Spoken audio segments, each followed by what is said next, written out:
I'd like to call this meeting to order. This is the March 12th, 2022 session of the Fountain Hills Planning and Zoning Commission. If you would, please, March 14th, yeah. What says 17th on the agenda? Is it really? I'm so sorry. 14th. Did I say 17th? I just wrote 14th. 14th, doesn't it? Does it? On the front. Anyway, we're still going to call the meeting to order. March 14th, 2022, Town of Fountain Hills Planning and Zoning Commission. If you would, please rise for the Pledge of Allegiance and a moment of silence. I pledge allegiance to the flag of the United States of America and to the republic for which it stands, one nation, under God, indivisible, with liberty and justice for all.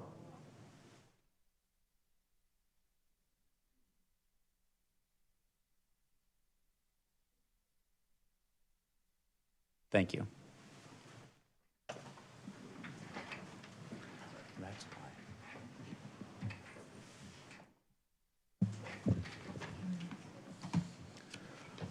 Paula, may we do a roll call, please?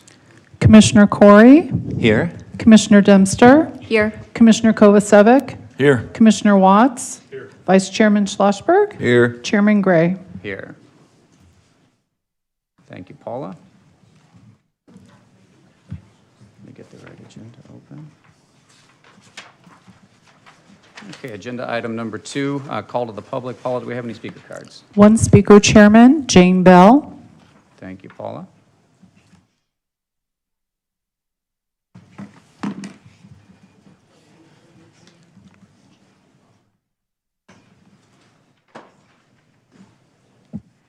I want to take this time to thank the chairman and all of you commissioners for your time in making Fountain Hills a nice place to live. You have been 1 year exploring the subjects that we're looking at tonight. We appreciate all you have done. My thanks go also to John Wesley. He's always been there. He's answered every question we had and given us his time. Thank you to Senator Kavanaugh for all his help in getting us answers. There was no question too small. You got people in the state government to help us. You were with us for a year. Thank you for your service in our state government and for helping Fountain Hills. A special thank you to Larry Myers. You started this research a year ago. Without you, we wouldn't be here. Lori Scher and her walking crew, thanks for getting the information out to the people. Thank you for Lori Troller for your hours of research for case law for the half-mile distance between houses. Crystal Kavanaugh for her voice to the people. Communication, that's Crystal to the people. To everybody who has helped, thanks for the year. We appreciate all the help. Thank you. Thank you, Mrs. Bell.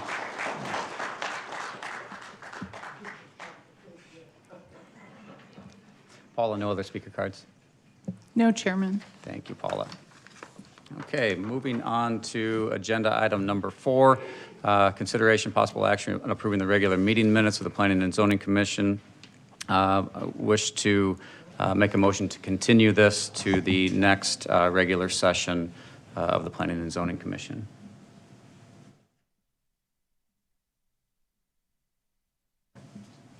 All in favor?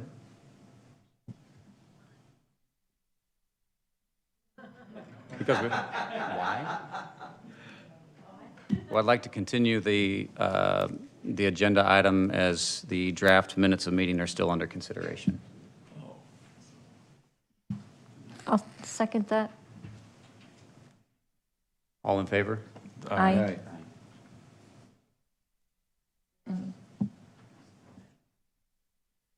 So I figured out why I've got the wrong dates, Paula. I've got the Board of Adjustment package up and not the Planning and Zoning Commission. It's going to get a lot clearer from here on out.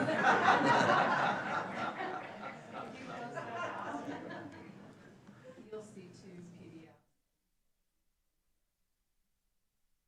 Okay, agenda packet 31422. All right. I feel a lot better. Better? Yeah. Sound like Commissioner Watts. Okay, moving on to agenda item number 5, to hold a public hearing and consider and possible action regarding ordinance 22-01, amending chapters 1, 5, 10, and 11 of the zoning ordinance to provide the definitions of family and community residences, the regulations for community residences, and the zoning districts where allowed. John, do you have a presentation? And if I said no, would that be good, or? I don't think you'd survive it. Chairman, Commissioners, good evening. Happy Pie Day. I'm not sure who is supposed to bring the pie. Jane, you're bringing cake sometime, but not pie. I'll have to work on that. But like with Jane, I want to thank the Commission for the time you've spent, the diligence in examining these difficult issues we have to discuss this evening, and for the citizens who are here and others who have participated along the way. It's been very beneficial to us, to me, to hear from them and hear their ideas and thoughts to help us come up with, hopefully, an ordinance that will best serve the town into the future. So with that, we've got a presentation that will step through some of the things we'll be talking about tonight in the draft ordinance that staff has presented in our attempt to hear what was being recommended by the Commission. I know that as we continue to see some feedback over the last few days, there are some things that either I didn't hear quite right, or that people have further identified for some possible adjustments to what was presented. And that's fine. That's why we're here, to continue to get that input to come to something that the Commission is ready to recommend on to the Town Council. But so we have 2 items that are on your agenda tonight. The first is to deal with the group home sober living question, and then the second item is the detoxification treatment center issue and how that might get incorporated into the code. So we'll just step through each item in the draft ordinance, and I'll present some basic information about those, answer questions if you have them as we go, and then we'll pick up from there with other ideas and options. So the first thing that we had listed are a couple of definitional changes. As mentioned before at the meeting back in January, the current shortcoming of our ordinance is we don't set a maximum number of unrelated individuals that can live in a single dwelling. That creates some challenges then with regulating the group homes, because it's hard to know when to start requiring that registration. So we're recommending that we set that maximum number of unrelated individuals in any one house at 4. That then creates, if you want to do more than 4 as just unrelated individuals, you can't do it. But through the regulations that we'll talk about next in terms of community residences, you can do it for 5 and above, up to whatever top number the Commission ends up recommending if you meet all the requirements as a community residence. So here is then the start of the definition for community residence. It's pretty much as what we discussed last month. Highlighted a couple of the key points in here. 5 to 10 individuals as currently drafted, again subject to change tonight, excluding staff. And one of the key provisions that's missing from our current code is the clarity that the primary purpose is to provide shelter in a family-like environment, that any medical treatment is incidental and similar to what you'd find in anybody's home. It's not meant to be a place of treatment. And then further clarification between the general definition would be 2 subcategories. Below that, the family community residence, which is most typically what we'd think of today as an assisted living facility for seniors, people that really are in a home for the long term. Of course, we can't say how long any individual is going to live there. Some may move in thinking they're going to be there for a long time and end up not being there, but the intent is that that is their home, and that's where they will be for an extended period. The other type of community residence is termed a transitional community residence, and these are homes where you expect and generally do have that more rapid turnover.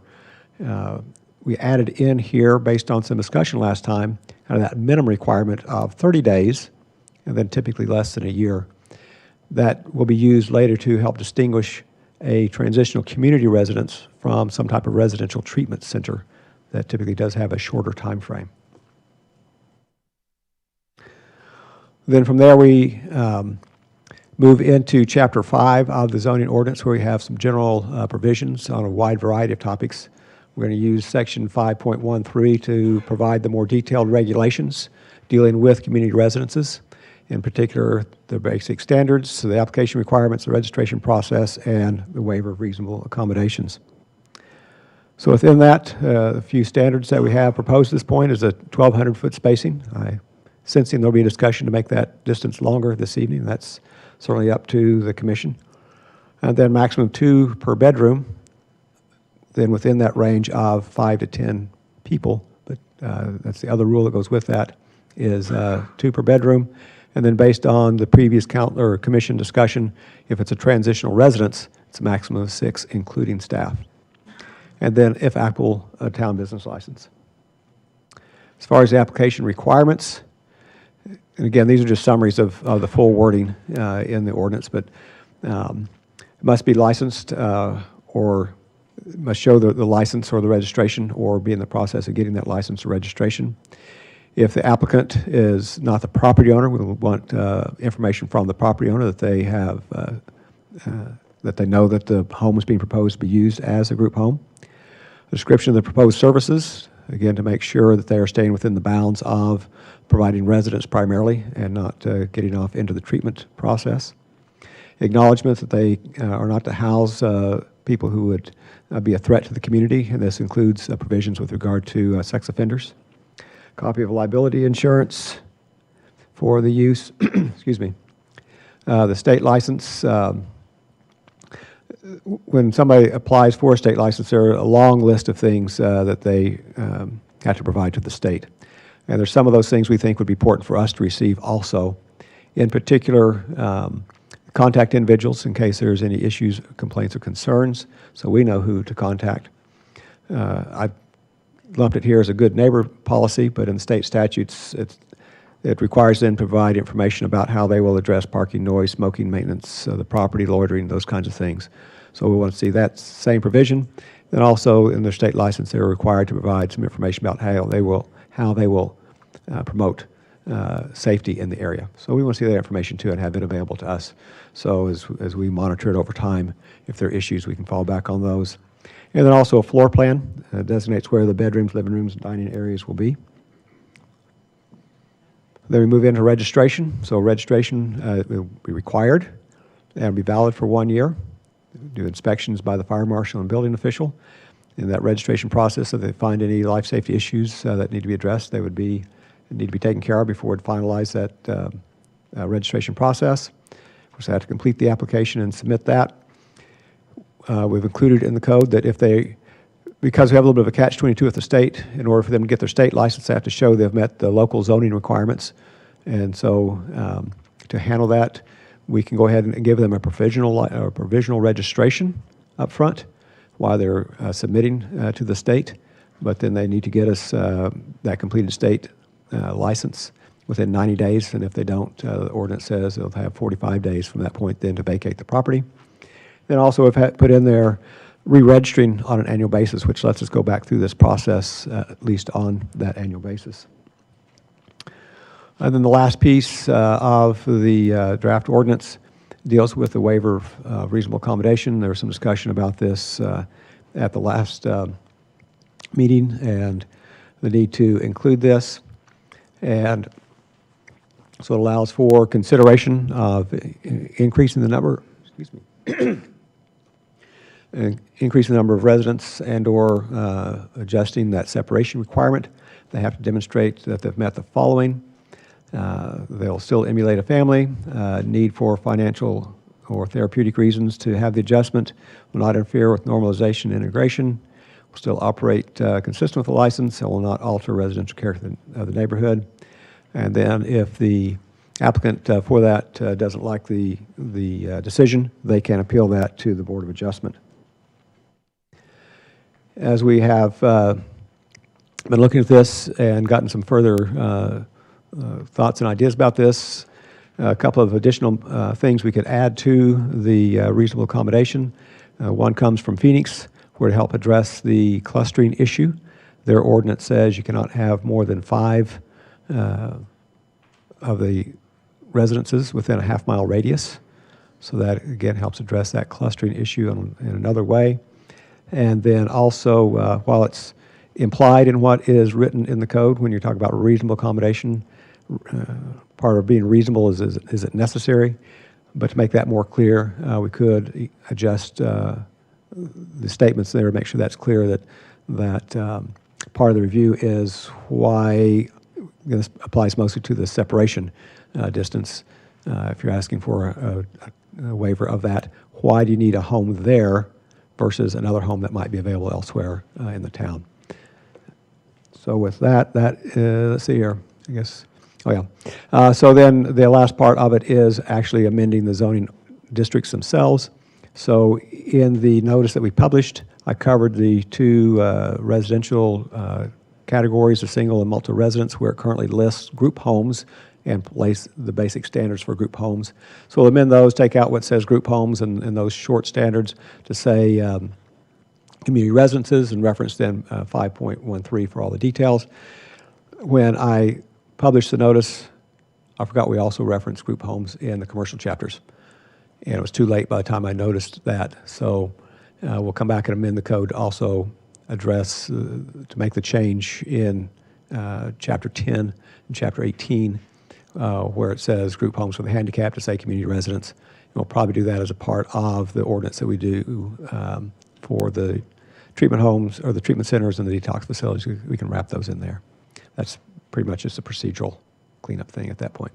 So with that, yes, that's a quick overview of the draft ordinance. Look forward to your comments and suggestions for any corrections, modifications. Thank you, John. Commissioners, questions of John?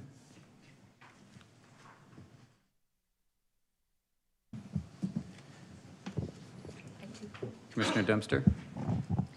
John, can you clarify a couple of items for me? Is there a standard inspection that the fire marshal and building officials will use for all our group homes, senior, all types? Because I would think it would be important to be consistent. Yes, so Chair Commissioner Dempster, yes, Dempster, they are looking at the building code, fire code requirements, and so they do apply those consistently. There are some slight differences in what is required based on the occupancy. Homes that have residents that are capable of self-preservation have a slightly different set of requirements than those for homes that don't have that condition. Okay, thank you. And then can you talk a little bit more about, so we would allow folks to move in when their state license is pending and give them 45 days to vacate. So what I'm thinking is, would they purchase a home with the intent to have this business or rent, commit to a lease, commit to a purchase? I mean, that just seems like a long time. And then, I know it can be difficult to evict people if it's a lease situation.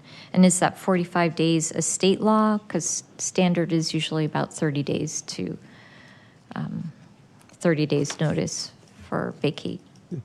Chair Commissioner, 45 was an example I found in another ordinance dealing with this topic. Do you see any risk with allowing the business to move in when they don't have an approved license? If they end up without an approved license, the state is going to help us in that The state process. will. Okay, all right, thank you. Commissioner Schlossberg? Hey, John, I wasn't following you, I was following my packet, but on the liability insurance. Yes. On my packet, it says, staff does not see any benefit, but does see potential problems with naming the town as additional insured. And I guess my first question is, why does the town not see a benefit? And we can do a waiver of subrogation on the policy itself for the town, but explain. Chair, Commissioner Schlossberg, the statement in the staff report explains about all I can explain with regard to that topic. It's really outside my area of expertise. Visiting with our attorneys about that option, they didn't see where it really helped the town in any way. But certainly if the commission wants to recommend that we go that way, we can make that adjustment. Okay. All right, thanks. Can we, before we leave that topic, in previous discussions, I thought we had deliberated on the premise that there are a number of community residences that may operate under traditional homeowners insurance programs, and our thought by wanting to incorporate some additional limits, clauses, commercial liability in particular, was really around ensuring that the home was properly insured for its occupants and tenants, et cetera, to essentially say, hey, if someone came forward with a traditional homeowners insurance program, that we would be able to force them to go back and present that they actually did have appropriate coverage in place.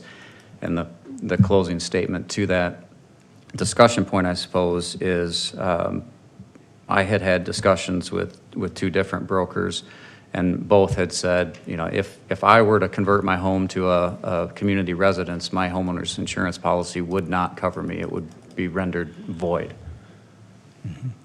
This is correct. See, until you're one of my agents. That's right. That's true. And also, just from a liability standpoint, I think it's imperative. I mean, have 2 million, 4 million aggregate limits and then do the waiver of subrogation. But I think it's would be prudent to have a copy of that moving forward. So, following up on that, so in the draft ordinance, item B5, which is a copy of liability insurance for the operation of the home at the given address, is that not stated properly? Is there something more than that that's needed?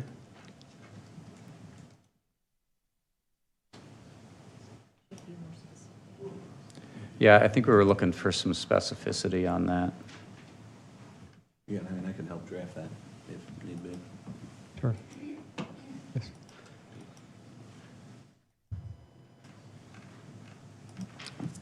So I believe, in short, that is one of the things that we're going to be probably looking for if we get to an eventual motion here. Commissioner Watts? First, I agree with the minimum liability requirement that we ought to set some threshold significantly higher than a 100,000, 200,000 limit that a typical residential would have, particularly for these houses, because any lawsuit would be inclusive of shotgunning anybody and everybody, and all they have to do is point to one of our inspectors and say, you missed it, and now it's your responsibility. So I think that 2 million would be kind of a minimum, so I would agree again with Commissioner Schlossberger that we ought to look at that again. The other thing is, I think that on the family side, where it says excluding staff, in the spirit of being creative, if I identified somebody that was doing the cooking, could I put them on staff at some sort of a minimal retainer, pay them $15 an hour to do, or in some sort of compensation? Same thing with dishwashers. So shouldn't it be inclusive of staff as opposed to exclusive? Chairman, Commissioner Watts, I suppose that could happen. The little bit of experience I have with these, I haven't seen that type of thing happen. They have a professional staff that's coming there because the people who are living there are either, if you're in the family situation, it's most often a senior facility, and so they're not going to be doing that type of work. And if it's a transitional, they're rotating so fast through there and concentrating on their treatment plans that, again, it could happen. Yeah, I'm just looking for to close a loophole that could potentially, somebody got very creative and found a way to include somebody as a staff member that was otherwise excluded. Mm-hmm. So I'd like to see it say including staff.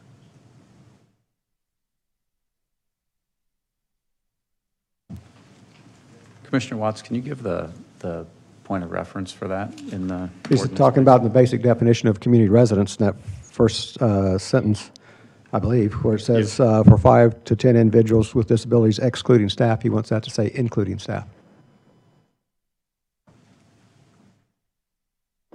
I can go back to it here.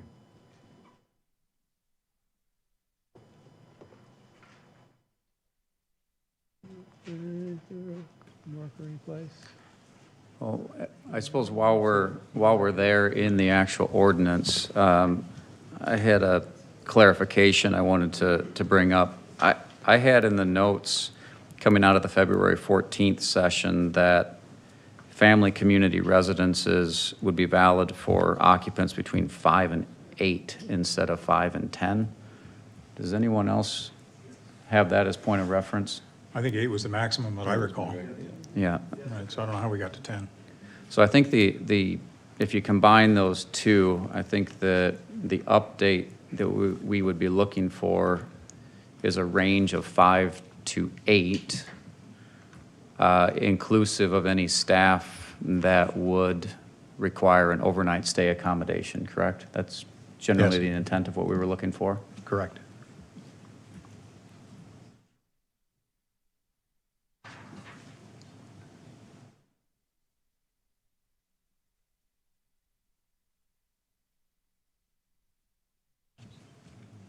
And then just around that out, transitional community residences, the range we were looking at on February 14th was 5 to 6, which also constitutes overnight stays. Any disagreement there? No. Commissioner Watts, further comments? No, that should do it. Commissioner Kovacevic? Yeah, I want to go back to the provisional registration. Is there a reason we have to give provisional registration, give them the ability to operate before the state gives them a license? Why can't we just say, you can't operate until you have a state license? I guess we'll have to maybe talk with the state a little bit. They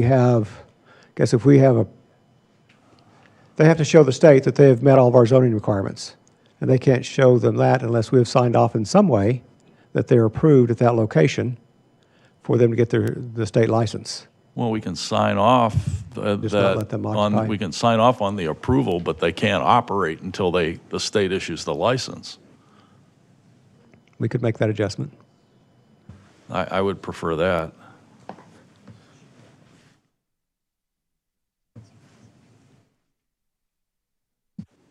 What do we want to call that? What do you want to call that? Could you call it conditional? Conditional?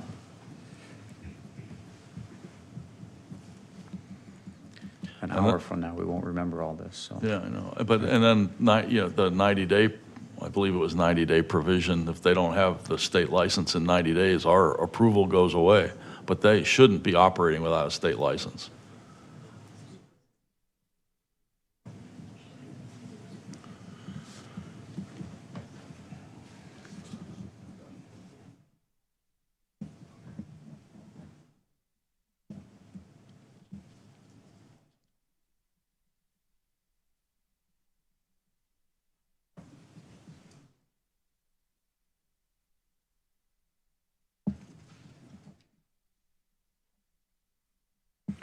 Commissioner Watts? Yeah, I think the conditional approval is very similar to like when you get a building permit. It's the plans, specifications are always subject to field verification. So when an inspector goes out and sees something that is not compliant, then they can insist on a change that would make them compliant. So I think we're on solid ground as far as saying this is a conditional improvement until such time as you meet some other commitments.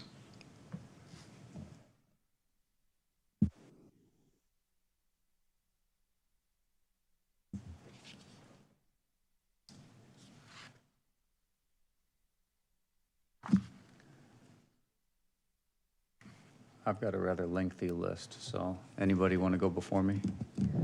Well, one more point, Commissioner John. Dempster. Thank you. You had, in some of your research, had found that a half-mile radius was a reasonable accommodation. And perhaps we can discuss, because I always thought the 1,200 feet minimum spacing was not enough based on our topography, et cetera. And that was in Phoenix, you said? So, Chair Commissioner Dempster, that was a different regulation based on the half mile.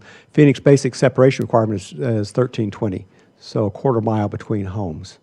Okay. But as a separate matter, in terms of reasonable accommodations, when the person handling that process gets the application, if there are already at least 5 homes within a half mile radius, then it's not approved administratively, it goes to a separate committee. But if there are not 5 within the half mile radius, then they can approve it administratively, the reasonable accommodation. So that's what that had to do with. Okay, thank you. Should we discuss increasing the 1,200 feet? Sure. Yeah, I'm up for a discussion on that, certainly. All right. Well, Commissioner Kovacevic? we just heard that if Phoenix has a 1320, I mean, that's a starting point. Do I hear 1,500?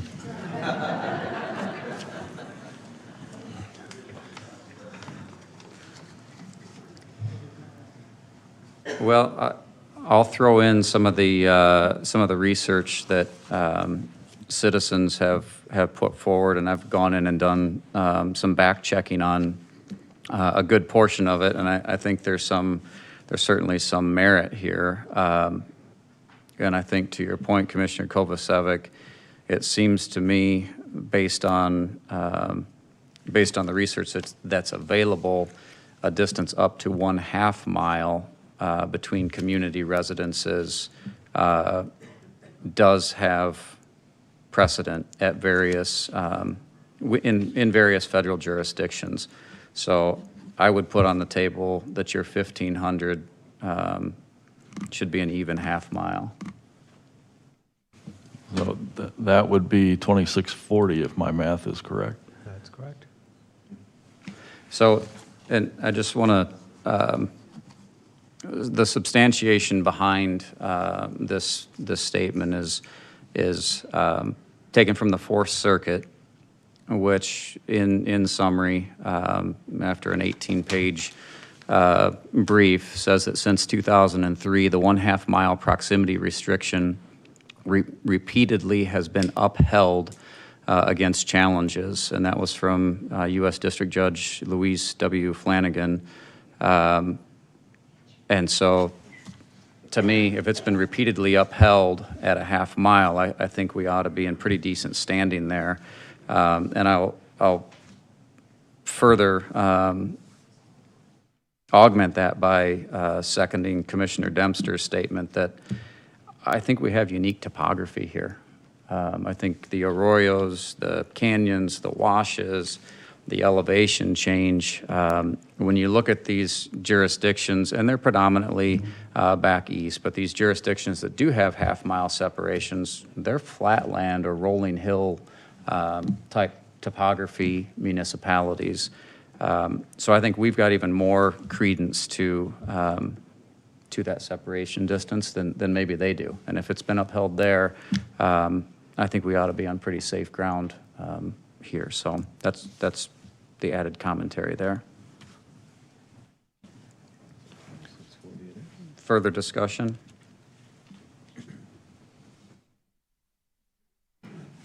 I could support 2,640.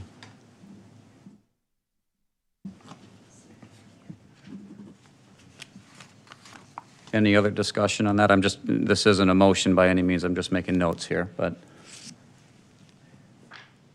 general head nods on that front.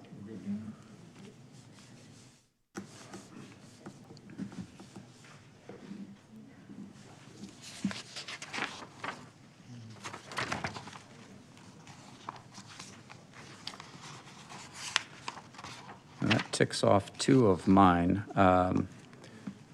So, Commissioners, I'll go into a couple other things that I'd like for us to charrette up here and talk about potentially incorporating into an amendment or into the actual recommendation here. Related to definitions, and this is going to require a little bit more due diligence by staff if we were to get to an eventual motion. But there is a existing ordinance from the city of Salisbury dated 2018 that has a couple additional considerations to their base definition of family. And I don't think they all necessarily need to be considered here, but there's a couple that I think really lend themselves to what the ecosystem of a operating family, regardless of the varying considerations there, most likely are. So I'll read off the five, and I'll tell you the ones that I think we maybe should consider as augmented definition to the basic family, which is unlimited by marriage or blood, and John, up to 4 in our proposed by right. Correct. Okay. So the additional considerations, number one, the individuals residing in the family residence must not depend upon or be supported by someone who does not maintain legal domicile at the particular dwelling unit and reside therein, not including any alimony or child support payments made to or for the benefit of any members of the group. Number two, maintain legal domicile at the particular dwelling unit. I think that's one of the important ones, that the dwelling unit in a community, or sorry, as a family, that the dwelling unit that you reside in is in fact your legal dwelling unit. Number three, share a single household budget. I could take or leave that one, but it's up for discussion. Number four, share in the repair and maintenance of the dwelling unit and its grounds, if any, essentially emulating an owned property or a property that you have a leasehold in. And number five, and I believe this one is important, share in the legal ownership or tenancy of the dwelling unit as evidenced on a deed or a lease. Of those, the ones that I would like to talk through a little bit are maintain legal domicile at the particular dwelling unit and share in legal ownership or tenancy of the dwelling unit as evidenced on a deed or lease. And again, this is related only to definition of family, not applicable to the community residence definitions. So open discussion.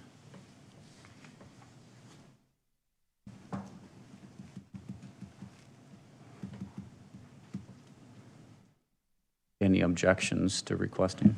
No, but a clarification. So it's not applicable to the transitional facilities, only for the family facilities that are a year or better for occupancy. Only for the base family residence definition. So unlimited numbers by right for legal or by blood, and up to 4 individuals by right who are wholly unrelated but identify as a family.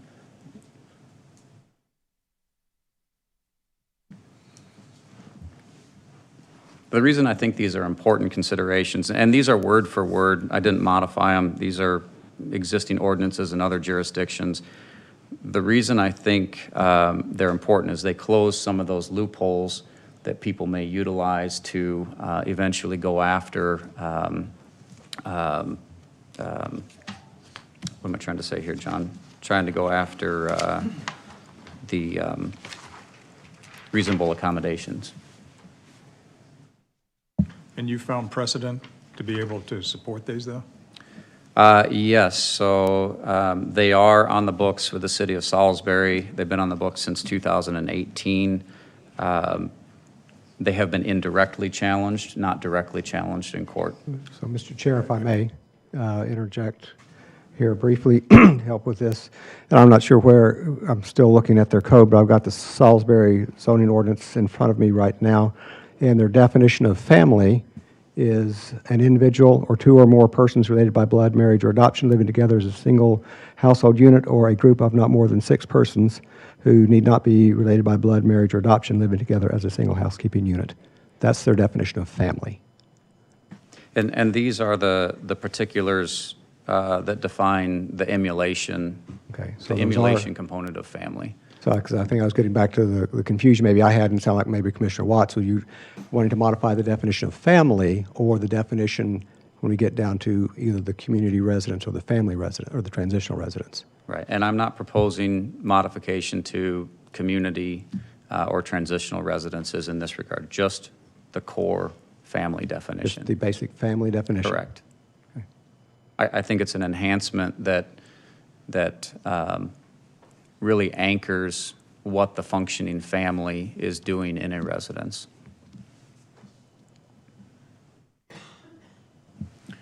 Chair, I really hate to plead ignorance, but where's Salisbury? I have no idea. It's with North Carolina, I can tell you that much, but where in North Carolina, I can't tell you. So I think it's along the coast, but I don't know. I'm just trying to figure out how it would be applicable to Fountain Hills.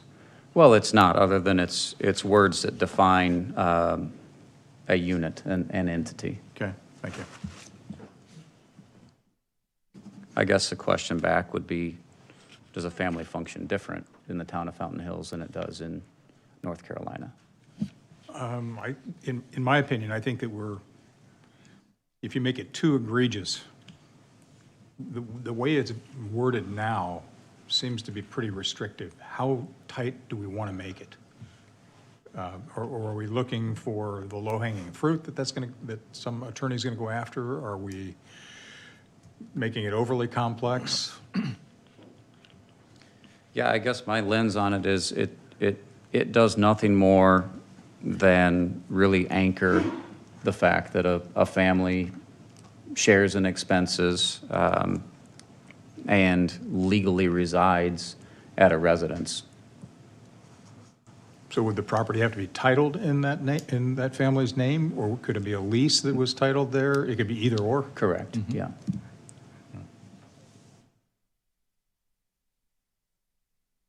Can you read it one more time? So the two of the five, and happy to read any of the five, are maintain legal domicile at the particular dwelling unit, and/or number 5 is share in legal ownership or tenancy of the dwelling unit as evidenced on a deed or a lease.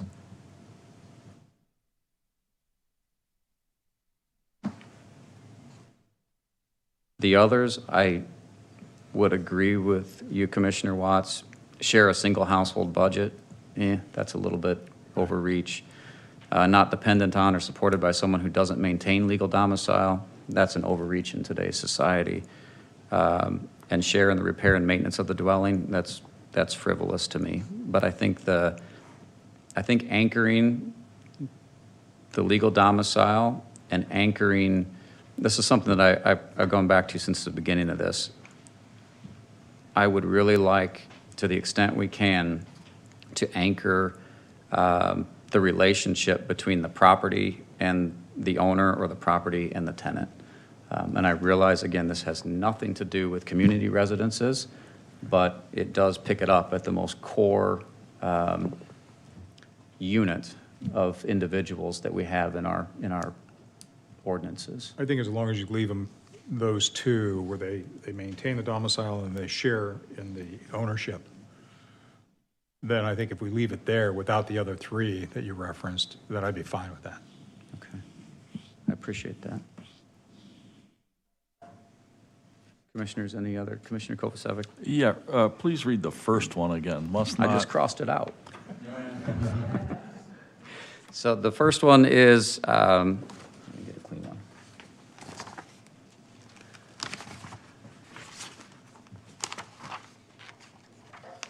The first one is not dependent upon or supported by someone who does not maintain legal domicile at the particular dwelling unit and reside therein, not inclusive of any alimony or child support payments made to or for the benefit of any member of the group.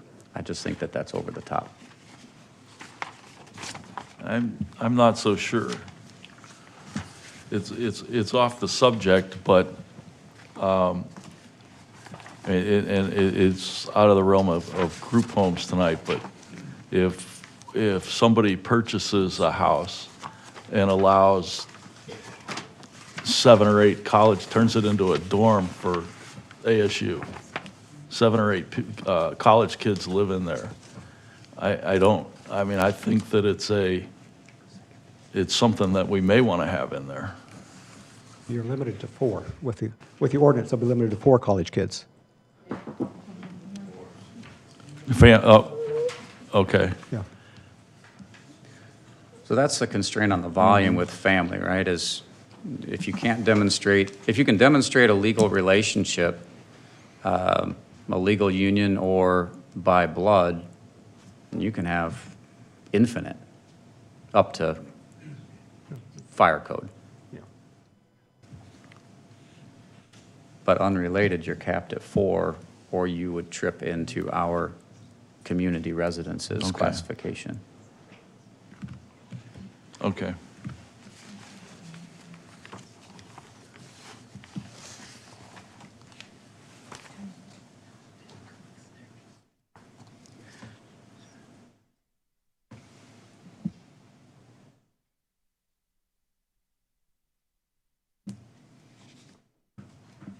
Commissioners, any further discussion on Commissioner Kovacevic's proposal?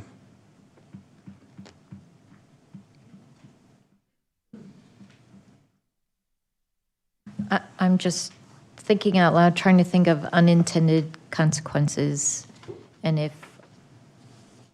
a home is purchased in an LLC, I mean, you'd have to go digging to see who that owner is.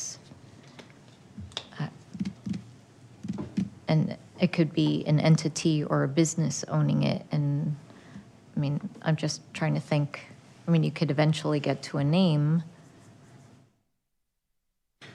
I think that in that scenario, and John, your thoughts on that too, but I think in that scenario, you're getting more into the spirit of the ordinance and not necessarily saying you would track something down to the nth degree unless there was a probable cause to do so from a land use perspective.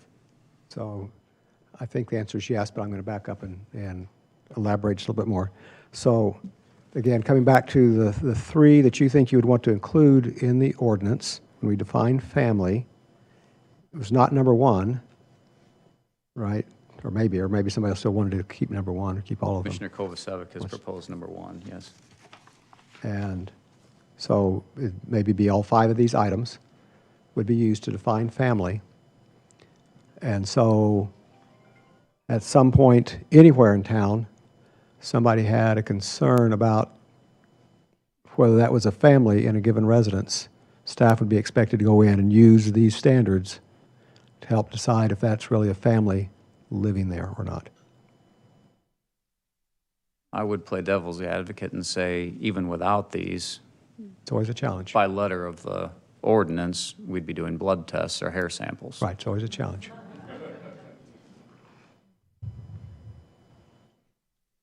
Yeah, I think that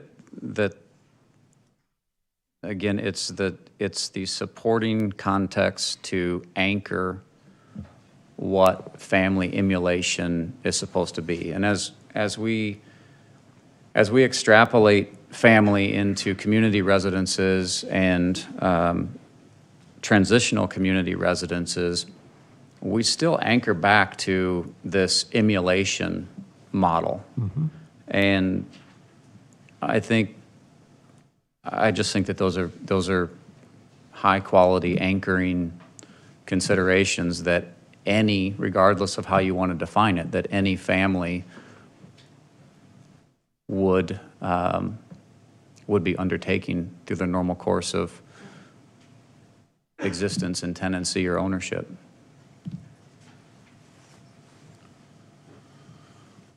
I just think it'd be a challenge to actually implement and use Sure. them.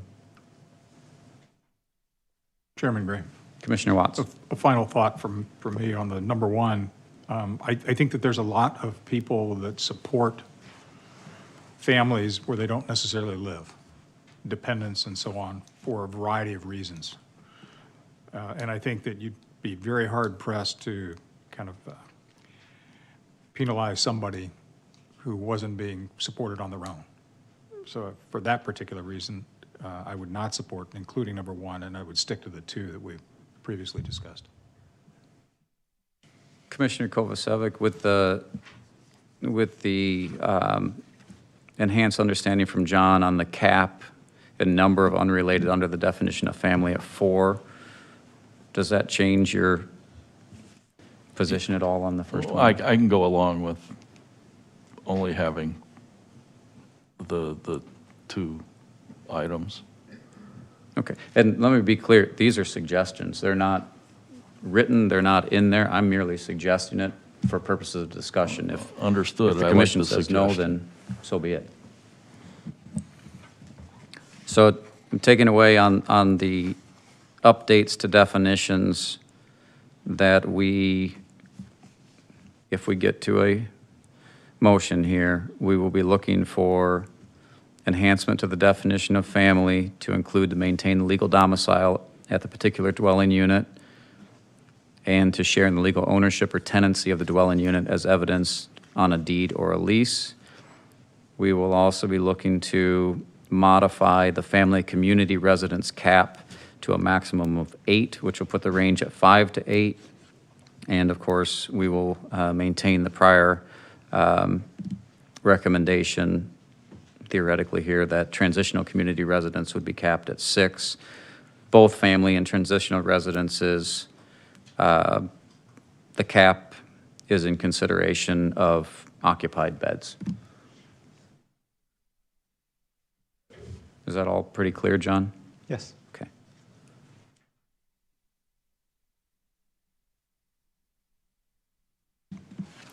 Okay.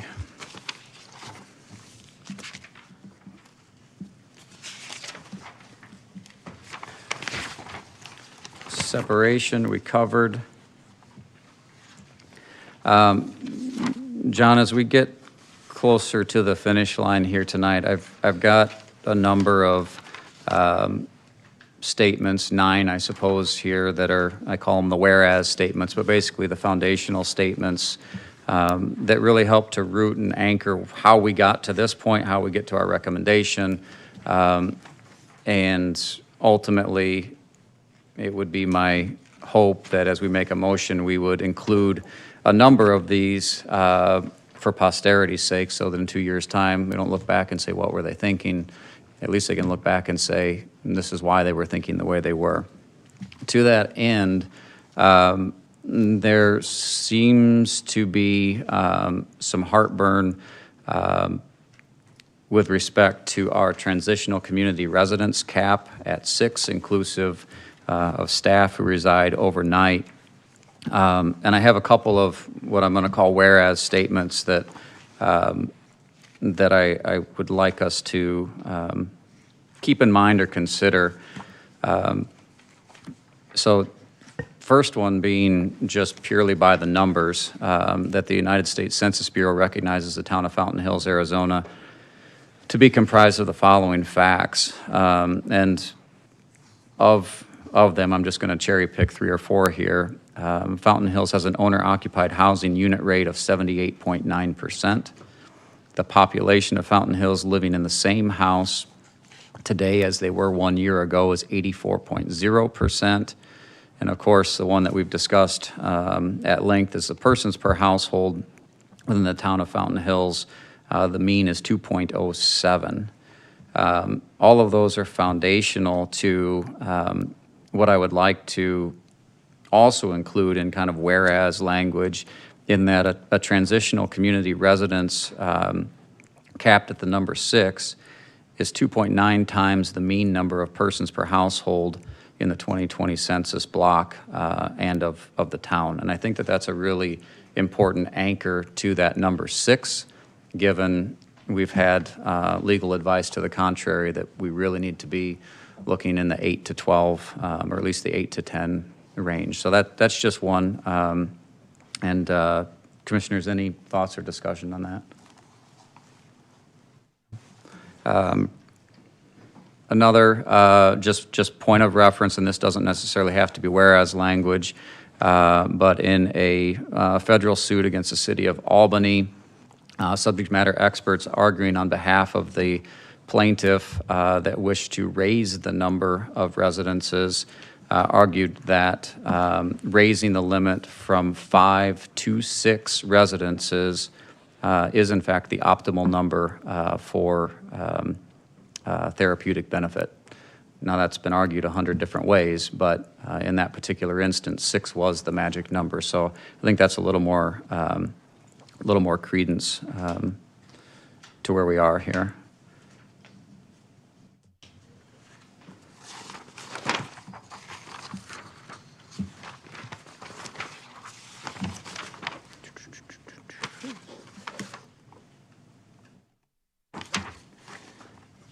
And then probably my biggest one here is reasonable accommodation.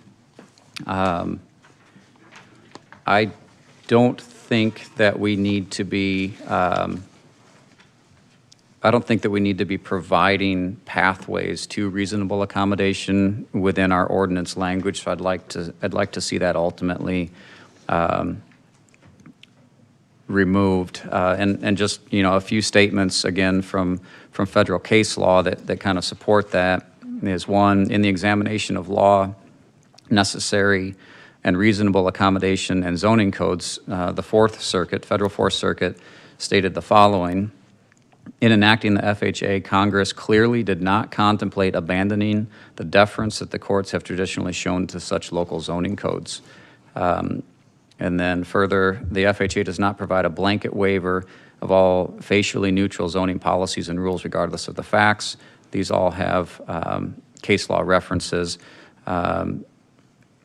The blanket waiver should not give disabled plaintiffs carte blanche in determining when, where, and how they would live regardless of zoning ordinances. In fact, it's to the contrary. So, there's a lot of case law precedent out there that really says, reasonable accommodation, sure, it needs to exist. There needs to be a process for it. But on the surface, it's not a pathway to get one more. And that's the way I think we've got it set up right now. So I'd like to see that. I'd like to see that removed. And then one other thing, just to really anchor that, and this will be in the whereas discussion that we talk about a little later. I think this one's really important. Since 1989, the FHAA requires a municipality to make reasonable accommodations in its rules, its policies, its practices, or its services when such accommodations may be necessary to afford individuals with disabilities equal opportunity to use and enjoy a dwelling. And that's from the United States Supreme Court. The follow-on to that is that the accommodation doesn't necessarily need to extend beyond the enacted zoning code when the accommodation has been benchmarked and demonstrated. And my simple translation of that is, when someone seeks reasonable accommodation, they're seeking it against the base zoning code. This is my thought, and it's up for discussion. We are taking steps here, theoretically today, to send to our council updates and reasonable accommodations in our rules and policies by amending our zoning ordinances to augment our definitions of community residences to also include transitional community residences. So to me, that is the reasonable accommodation to the code, and it's been made in the rules and policies already. So I really don't necessarily want to see the one more effect come out of our revised ordinances. So I'll leave it at that for time being. Any further discussion? Commissioner Watts? I find it disconcerting to, Hold the mic. talk to the mic again, right? Concerning, what happens, who does the interpretation of what is reasonable accommodation? We have given, in the language that we've got proposed, we've given whoever is requesting reasonable accommodation very loose, subjective criteria to, it's hard to refute it. do we need to do that, and then who does that interpretation of what the responses are? I think it depends. So I'm not so sure we want to do anything much more than put in that reasonable accommodation would be considered based upon some just as loose criteria as we've set up right now. Because right now, you can answer any of those, and it depends upon who's doing the reading, as whether or not it's going to be acceptable or not. So who does it? You do. Oh, boy.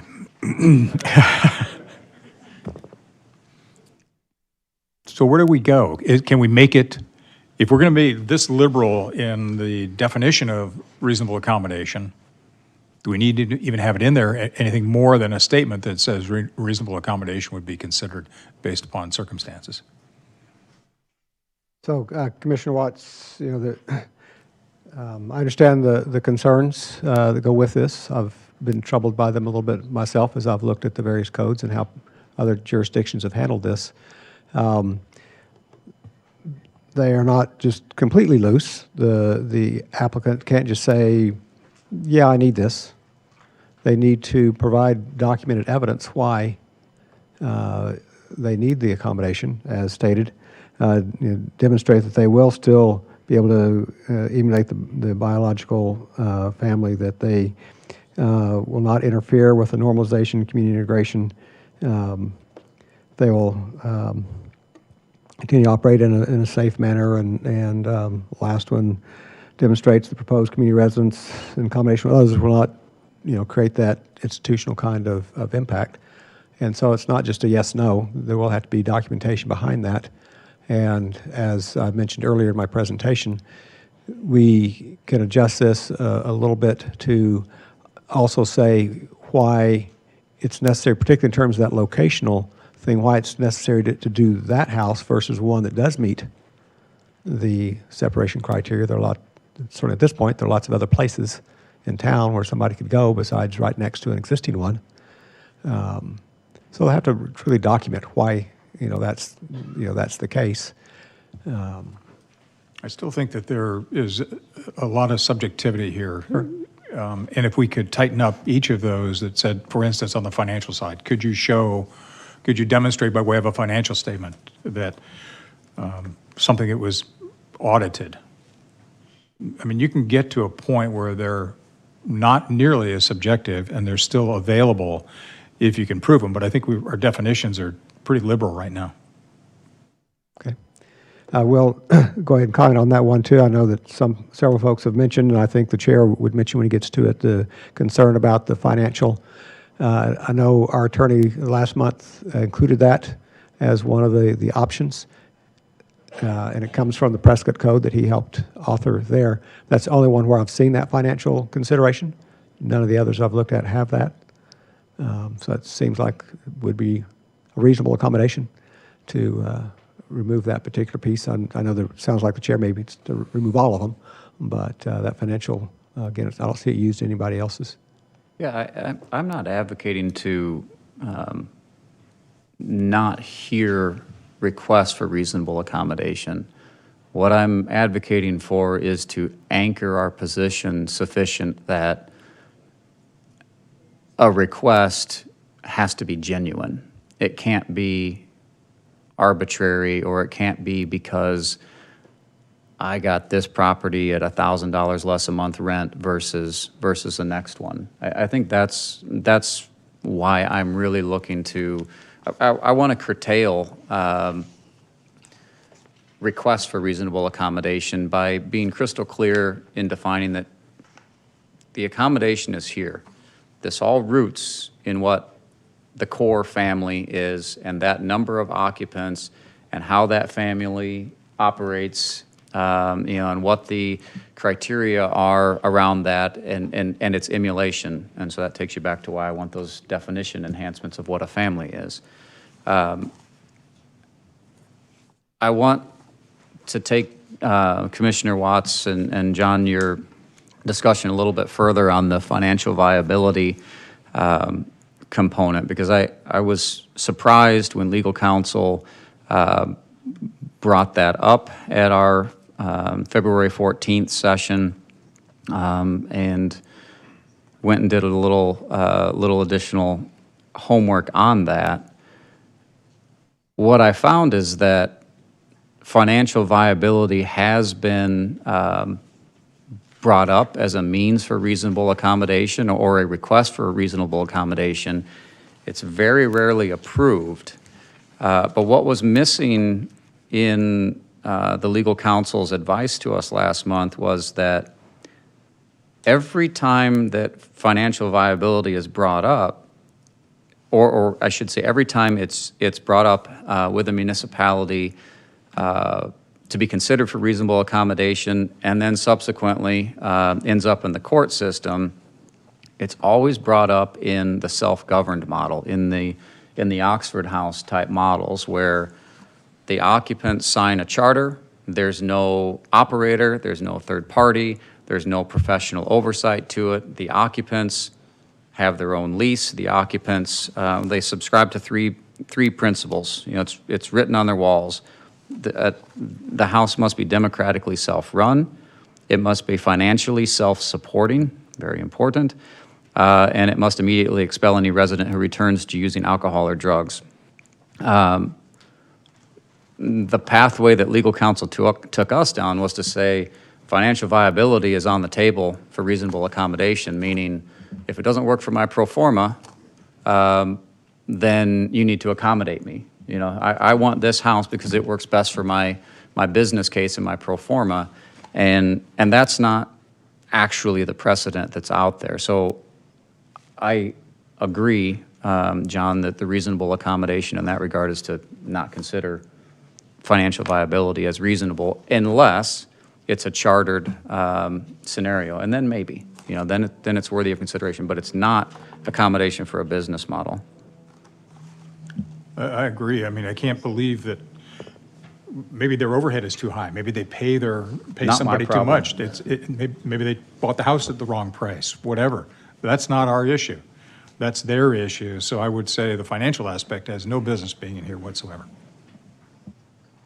Yeah, and then the second point to nearly all requests for reasonable accommodations is therapeutic benefit. And the claim that's asserted by the same subject matter experts over and over and over again is that more occupants results in more therapeutic benefit for the occupants. Again, that's in the self-governed model. That's not in an operated model where you have a third party who's actually just leveraging the house as part of the residence for their business model. So considerations on either financial viability or therapeutic benefit that are legitimate are very, very far and few between, and there's a ton of precedent out there for that. And for that reason, again, I would like to see the pathway to accommodation removed. Let's let requests for reasonable accommodation pop up as they will. Let's let them pop up as potential text amendments to code, special use permits, you know, or administrative, whatever. But let's not provide a pathway and saying, you know what, as long as you go down this path and say, I just need one more or two more, you know, the insinuation there is that you're likely to get it, and we've kind of set that precedent. So I'll keep quiet now.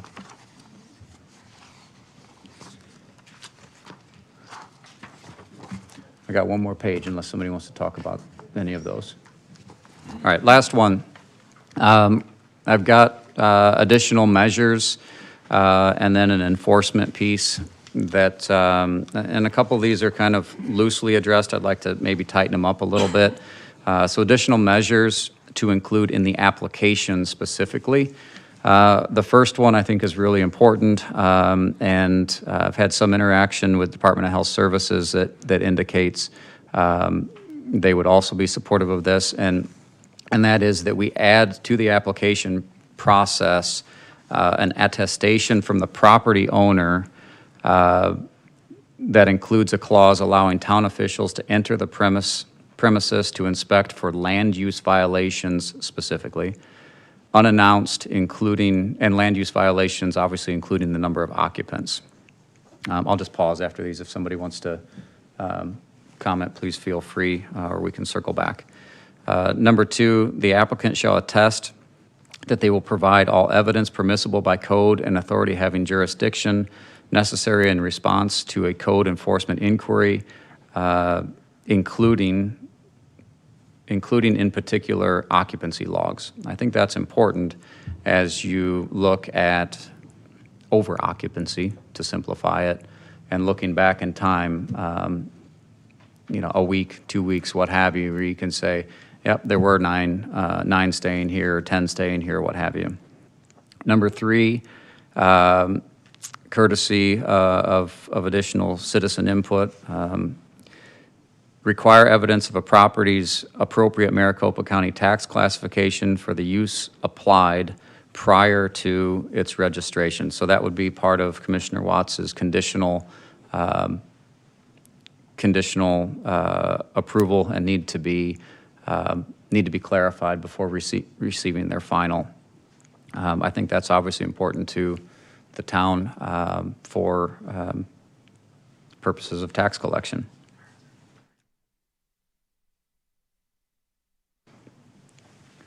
Number 4, require a copy of the lease packet prescribed by Arizona Revised Statute 9, C12, Section 202, that the operator of the home will utilize.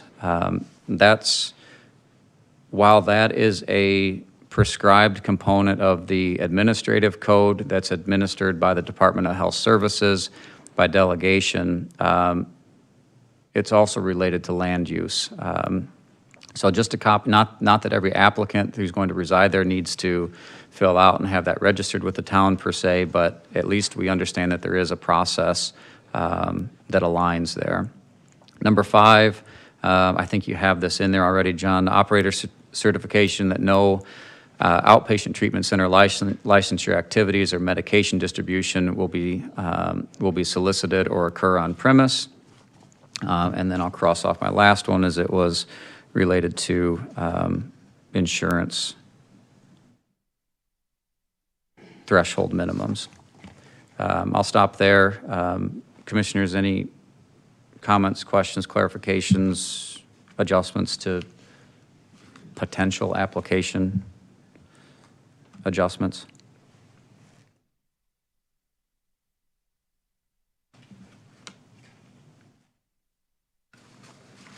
Okay, moving on, and this is my last piece, I promise. Enforcement.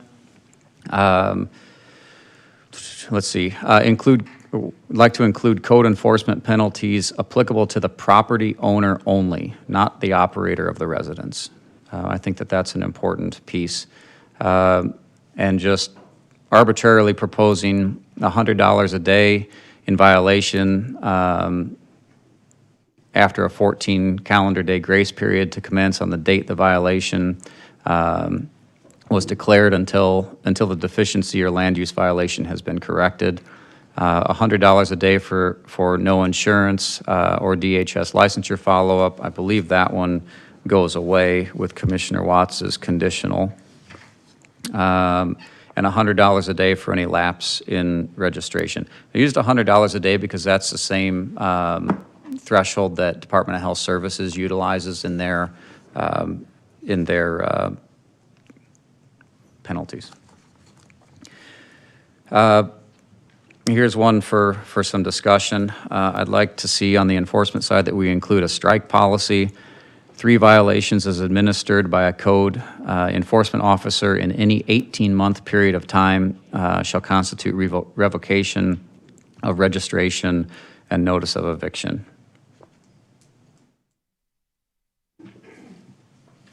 Nobody wants to argue with me? I do. Commissioner Dempster. Why 18 months versus a year, seeming that the license would be based upon a year? I guess my underlying thought was 18 months is well, it's a longer period of time. Yes. Congratulations. I was thinking 2 years, because to Well, coincide with license renewal. There'd be a 2-year look back. Well, So I think 2 years that's a long time. I think we'd get challenged on that. I think 18 months is palatable and fair, but I also take Commissioner Dempster's point, 18 months doesn't line up with any licensure interval. Chairman Gray, I think it kind of does at 18 months, because I think in each infraction, you have to give a period of cure. So if you add the period of 14 cure days. to that time frame, then you can get up to 18 months. If you gave them 30 days, 60 days to cure whatever the default was, you have to give some accommodation for curing whatever the violation was. So I would go back to the 18 months.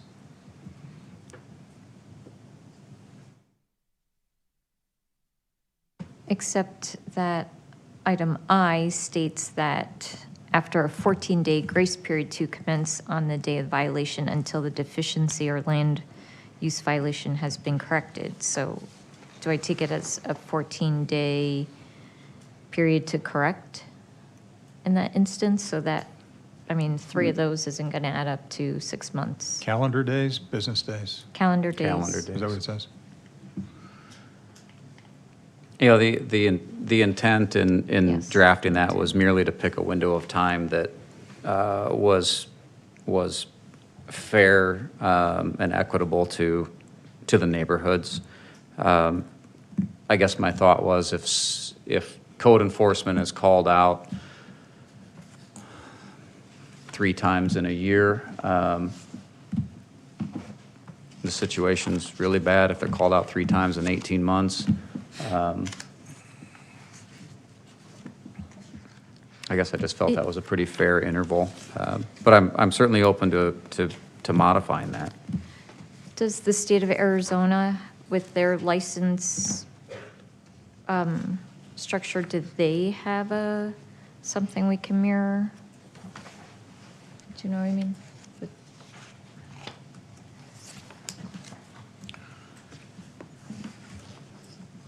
John, does the building department have, when they have a violation, do they have a period for cure? If we were going to mirror something that we know stands up, what do we get out of building or code violations? There's nothing specific.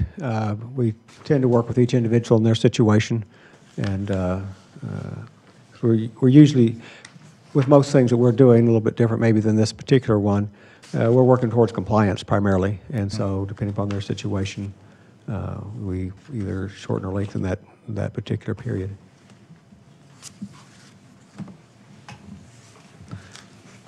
Question 2, John, on manpower as far as code enforcement goes. What does that look like with the town right now? We have 2 officers that are busy all the time. So one of those 2 or both of them would be handling these Correct. complaints? Okay. Yes. Thank you. So the Department of Health Services regulations on, specifically on sober living homes, which obviously we're talking community residences here, but just for point of reference, Chapter 18, Article 4, within 14 calendar days after the date of the department's notice of noncompliance, the operator must establish a plan for correction, if applicable, for correction of the deficiency, and ensure the deficiency on the plan of correction is corrected within 30 calendar days after the date of the plan of correction. So 30 plus 14. I don't see that they have a revocation policy, but Department of Health Services is also not going to allow an operator to carry on in an unsafe manner or in violation. So I think the 14-day is that certainly mirrors. I would propose dropping the 18.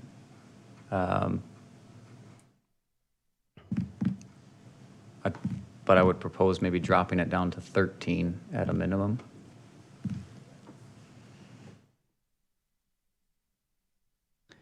So, Chairman, Commissioners, just as you're considering that, in terms of our other civil penalty policy or ordinance, it is 12 months.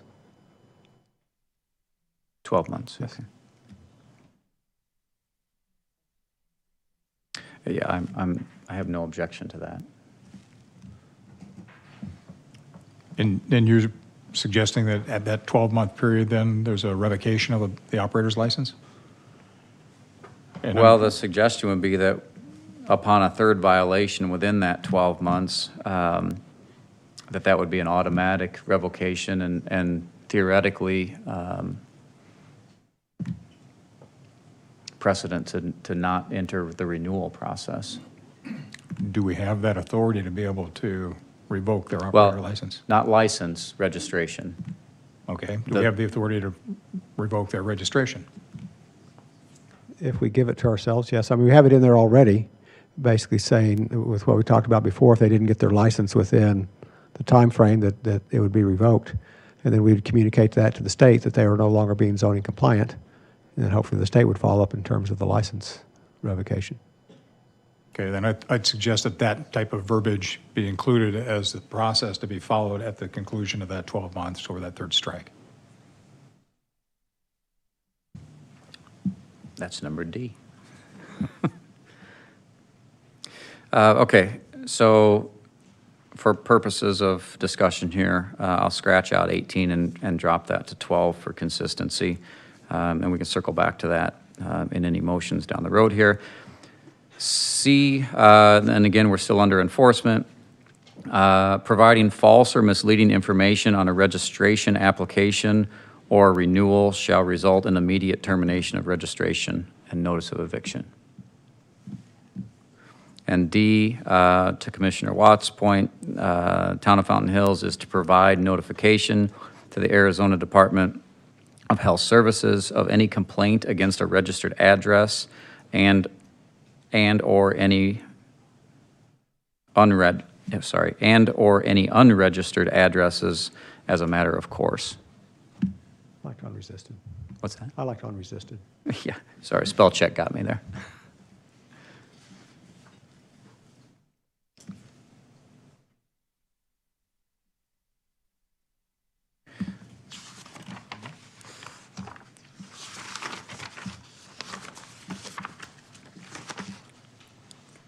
Okay, Commissioners, final thoughts before we open the public hearing?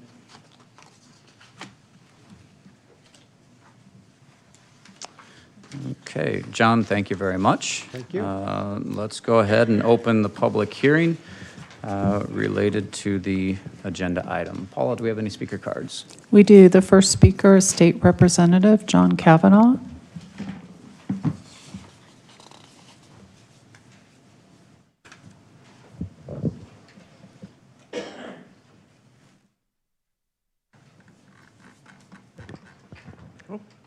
Thank you for letting me speak.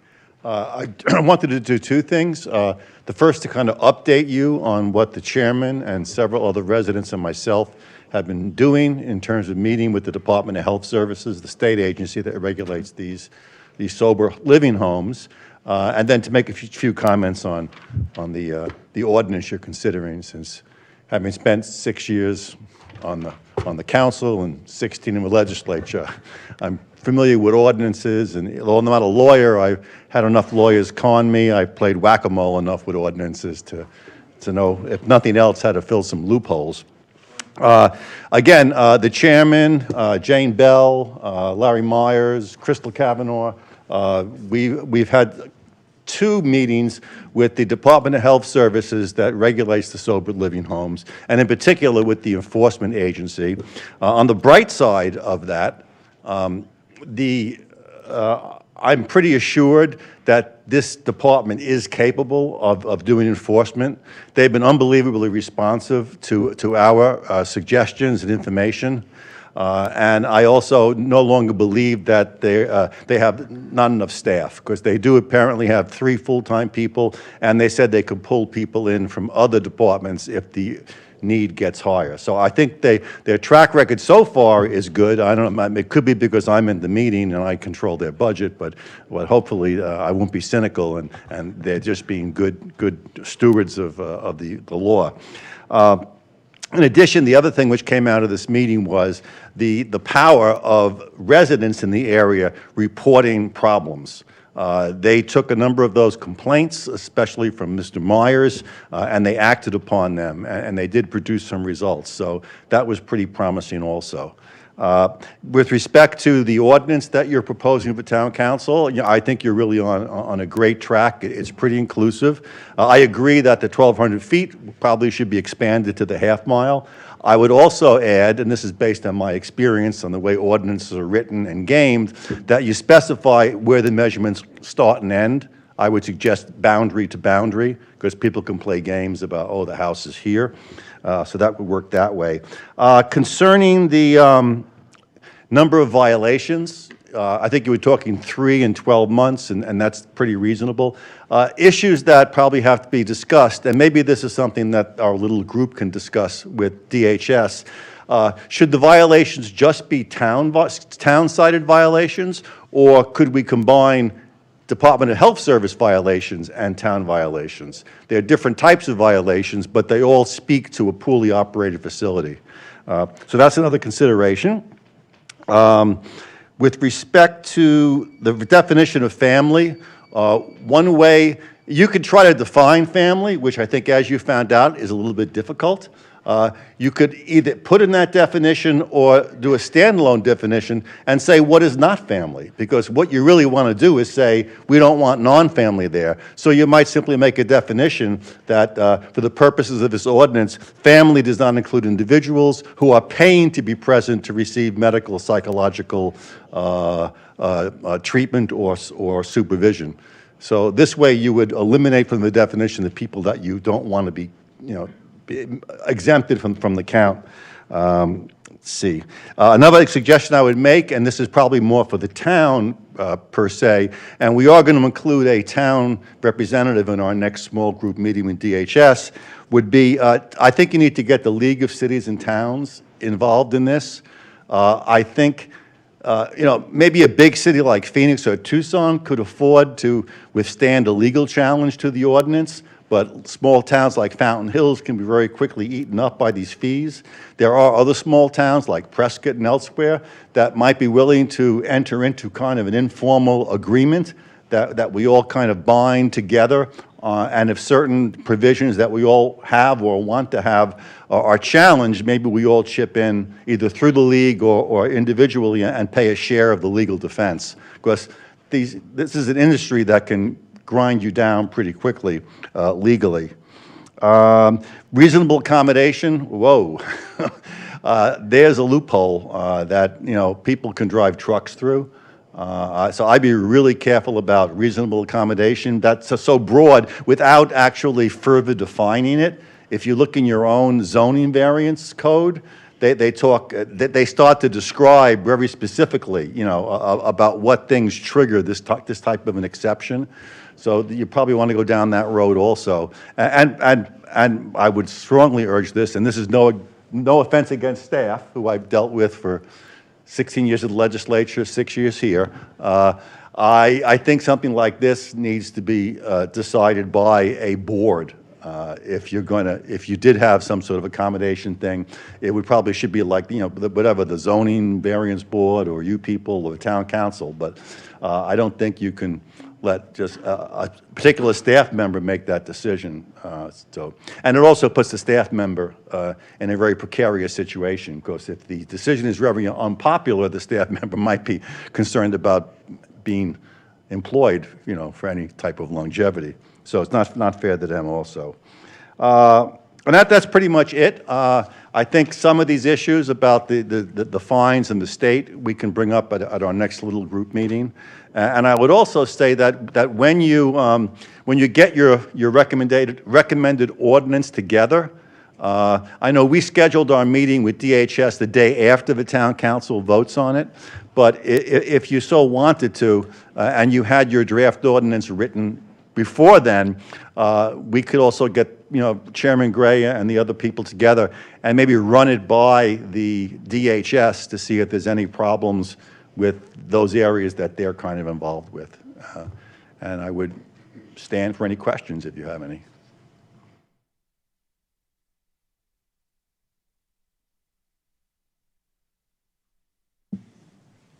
Okay, I'll take that as a no. Thank you, Representative Kavanaugh. Okay, thank you.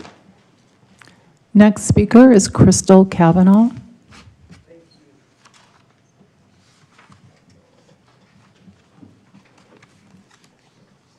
Good evening. First off, I just want to say I do support and really appreciate all your efforts to update our code, to offer some balance, and to protect our community from negative effects. And after speaking with those involved in enforcement and compliance at the state level, it is quite clear that municipalities do indeed have some level of control when town ordinances are in place. And putting occupancy limitations on sober living homes or transitional community homes that are rented to the drug industries is one such way that Fountain Hills can preserve the integrity of our neighborhoods. And that's my focus tonight, because I think occupancy is key, even though I agree with all the other proposals tonight. Because sometimes the drug industry seems to operate in our neighborhoods using the gray areas and the loopholes of the state regulations. So it's absolutely crucial that the town take any available steps to protect us in the strongest way possible. Because some in these homes are not even technically sober. They are transported to outpatient treatment centers where they're allowed to receive drugs to help manage their drug recovery process, and then transported back to the sober living home. It has been explained to me that as long as these drugs are not actually administered in the sober living home, this is like any other person in recovery who might attend an outpatient drug treatment day program and then return to their own home. Except not quite. Because when returning to your own home, in your own neighborhood, there aren't 10 other unrelated adults living in that same house in a single-family neighborhood who won't even be reintegrating back into the community. So those of us who have been involved this past year and bringing concerns to our town staff, our town council, and the public are well aware that such homes can't be banned, and this is not what we have been asking for. We have been asking for real tools in our ordinance toolbox that can be used to regulate and protect our quality of life. And that's where I say reducing occupancy is a key element, and it's vital, and it's a vital component to making these homes more compatible to the neighborhoods. And since the average occupancy in Fountain Hills is indeed 2.07, limiting occupancy to 6 residents, including staff, is very reasonable, because lower occupancy benefits the recovery clientele, the neighborhoods, and the potential strain on health and safety resources here in Fountain Hills. Again, thank you so much for your time and efforts in this very important task. Thank you, Ms. Kavanaugh. Next speaker is Liz Gildersleeve.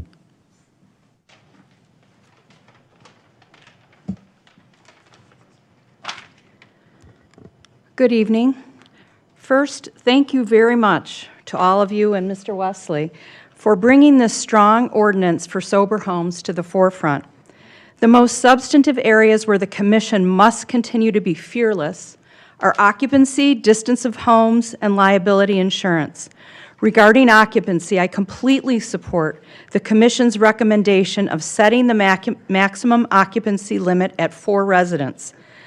That is more compatible and more than reasonable with the Fountain Hills community, where there are an average, as people have said, of 2.07 residents per household.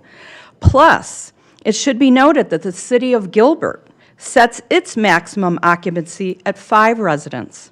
So lower occupancy limits can be done, despite the protestations from our town attorney and some of our town staff. Regarding distance, the recommendation is 1,200 square feet between sober homes, and as you've talked about earlier, why not go higher? City of Phoenix does set its distance limit at 1/4 mile. And finally, liability insurance for sober homes. Why is this even an issue? Proof of liability insurance should be a given, not a consideration up for discussion. Other businesses have to have liability insurance, and that some on town staff don't see it as a benefit is almost laughable. Given the business model of a sober home, something tragic will inevitably happen in a neighborhood as a result of a sober home. Sober home owners are not charitable saints. Like any business, they should be required to show proof of a liability policy, if they wish to set up shop in our neighborhoods. Lastly, we always talk about stronger ordinances as benefiting our homes and neighborhoods, but lost in the discussion is the actual benefit to sober home residents. A stronger ordinance will benefit sober home residents from predatory sober home owners with more personalized care as a result of smaller occupancy limits and, of course, better protections. The ordinance changes that this commission has presented to the town is a win-win. Continue to be bold and fearless. Move your strong ordinance recommendations forward to the council, and let's get this done once and for all. Thank you. Thank you, Ms. Gildersleeve. Next speaker is Lori Troller.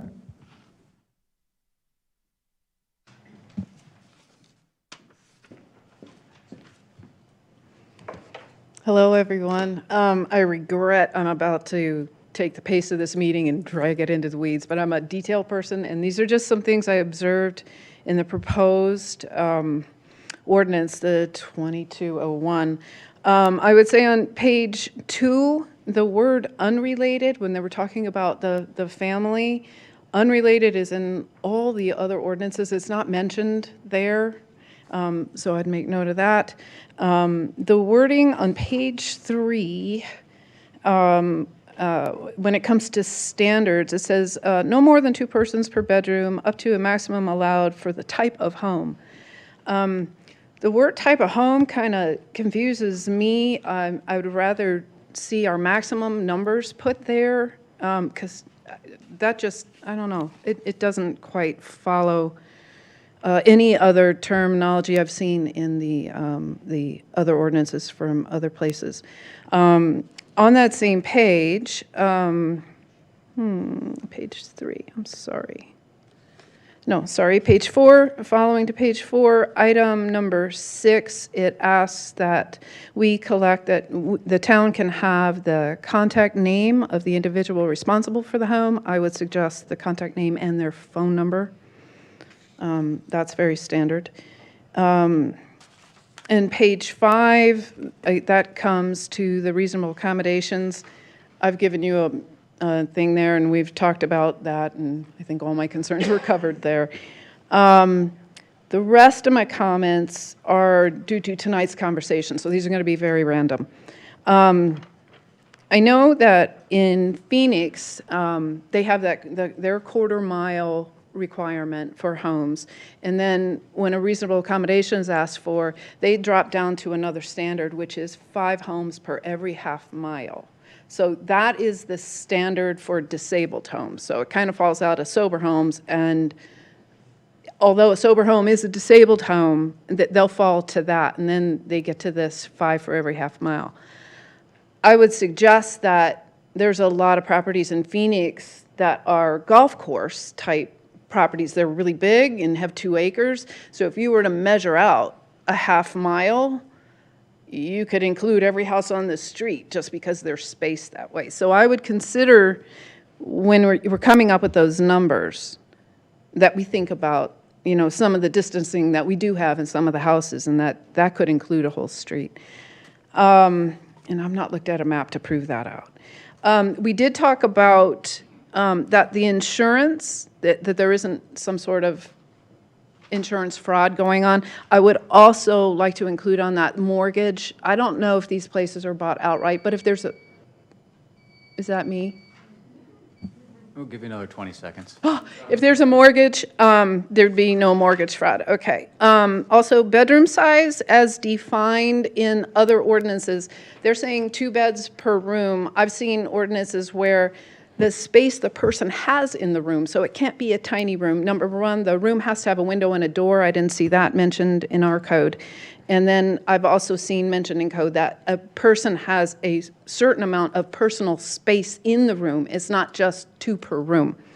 So I'd like to call that out. If I can continue, I will. let's see. You were asking about staff earlier. According to Phoenix ordinance, any staff in the house has to be licensed. So if you're talking about a cook, I don't know, I'm just going to mention that. I'm going to throw that out there. It's mentioned in the Phoenix code about staff. My understanding about how distance is measured, it is a straight line. It's not you don't have to measure topographically that way. So there's that.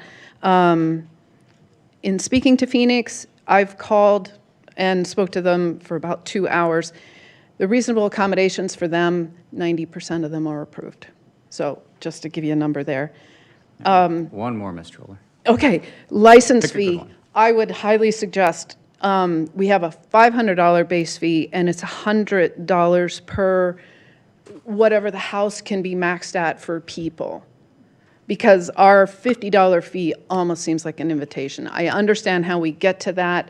It isn't, I don't know any other place that has a $50 fee. I have other items, but thank you. Thank you. Next speaker is Larry Myers.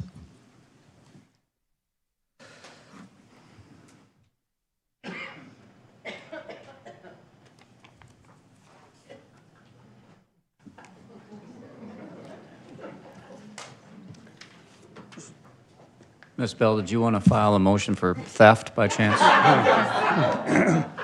So first, I just want to thank all of you for turning this into something that might be actually enforceable. And then I would like to speak only on one of the subjects that Chairman Gray brought up, and that would be reasonable accommodation. I have to say that I completely agree that reasonable accommodation is a door through which you can drive a truck through. And as much as John and the rest of us would all like to live forever, who's after John? And how do we know what they think? And when we give it to the Board of Adjustment, I've been before those people, they're just regular people. Are they going to know this to make their decision on that? And so I am totally with Chairman Gray on absolutely everything you guys have done tonight. And I'm with Chairman Gray on let's not have any reasonable accommodation because our ordinance is already reasonable. And it's been cited so in the 4th, the 6th, the 9th Circuits, and the Supreme Court of the United States of America.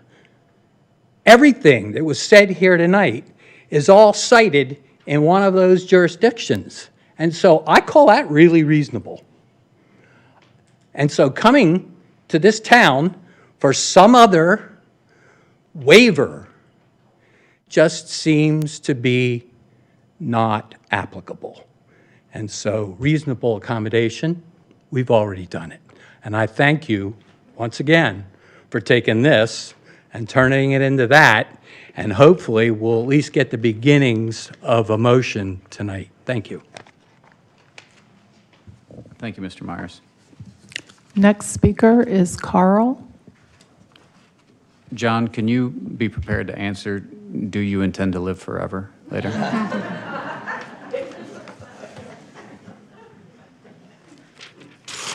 Hi, I'm a resident of 20 years of Fountain Hills. My wife and I came here, built a home, moved around a little bit, finally built another home, or bought another home, and I attended the first meeting that you folks had about 2 weeks ago. And a couple of conclusions I came from that meeting was that this gentleman here, John, seemed to give you a pretty good report of what he had been told to give, okay? So I'll give him credit for, he explained the rules that he recommended and basically told the community that was behind me that this is what the regulations were asking. Then you asked him some questions, and then there was some more questions about what's this and what's that, and should that be changed? And then you said, can you do that by the first of the month, or something to that effect? And he said, no, it'll take 2 or 3 weeks. Then you invited your lawyer, and I forget where he's from, but he started out in Prescott. And when I came to this meeting, I thought there was 6 homes that were in the community. I learned at the meeting that there was actually 13 homes that fall in the parlance of being a non-alcoholic home, okay? And the gentleman said, well, in Prescott, we had 200 of these homes.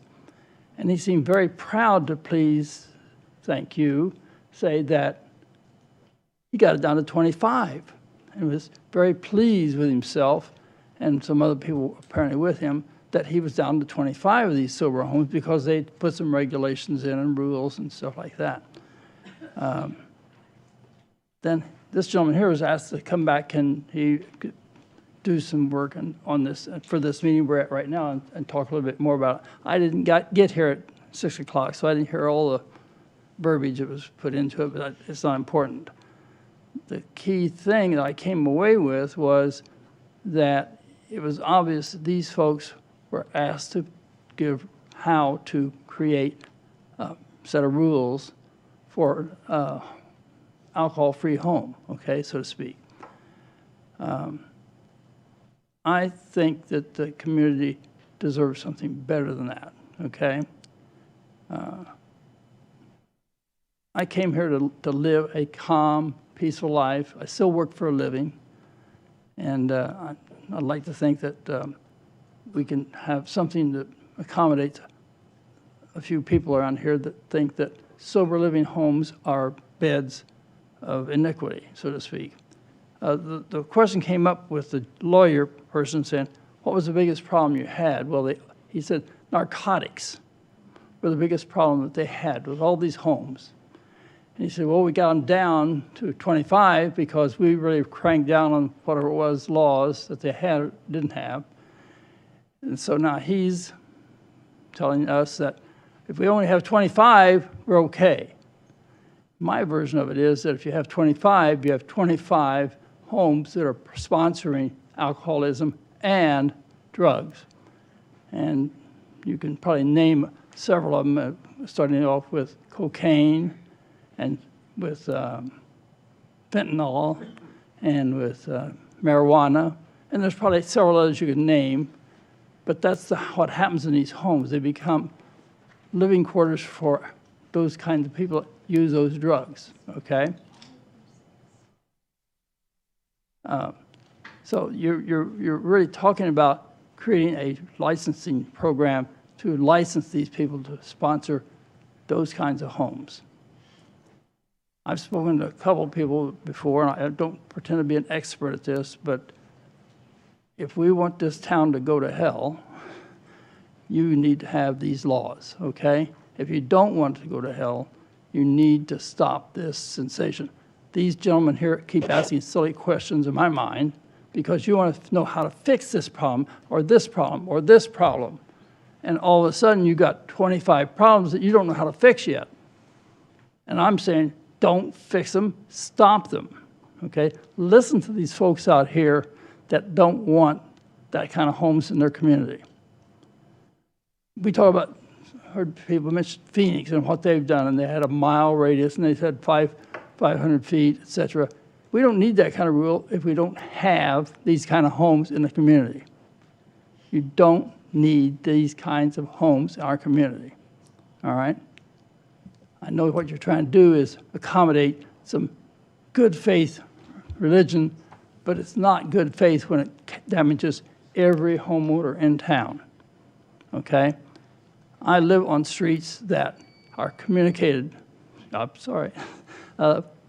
about what they found, and you know what it is. You're not stupid. You know what it is.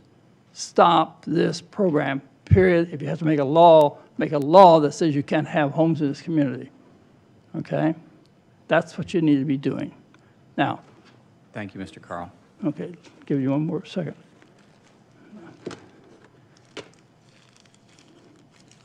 Talk to you about fentanyl, okay? There's enough fentanyl in this bag to kill everybody in this room, okay? It could be, if it's really fentanyl. Now, do you understand? Spilling that all over, sir. I know it is. That's the problem. I've got a leaky can here that you're trying to propagate under the community. You got a leaky can of fentanyl and substances like that that could kill everybody in this room, Thank you, Mr. Carl. okay, Oh, and we've kill got the the point. community in general. That little can has that kind of capacity. Remember that when you make your decision on what you're going to do tonight, or tomorrow night, or whatever night you're going to make the decision on. Thank you very much. Appreciate it very much. What's really in there? It's talcum powder, basically. Okay. So don't get scared. I've been trying to take the other kind of stuff with 2 grams, this will kill you. And kill all you guys. If you Next speaker is Steve. Paula, let's take a 10-minute recess so we can clean the podium and kind of regain some order here. Yes, Chairman.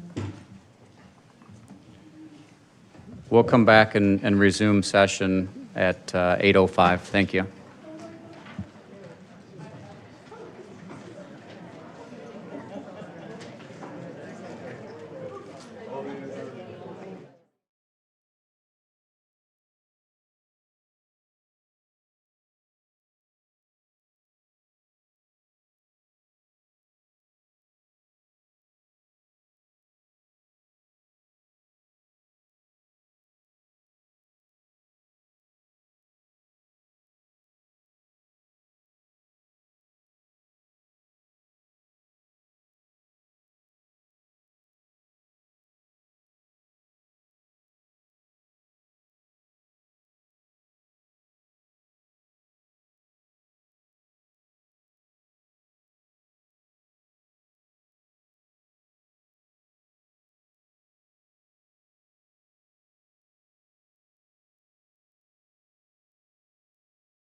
Yeah, that's mine. Thank you.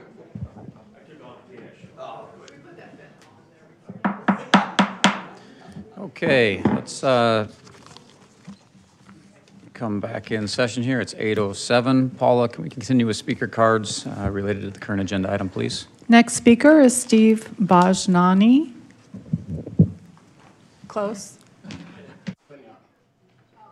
Hi, thank you. This is the first time I've ever spoke in front of a group like this.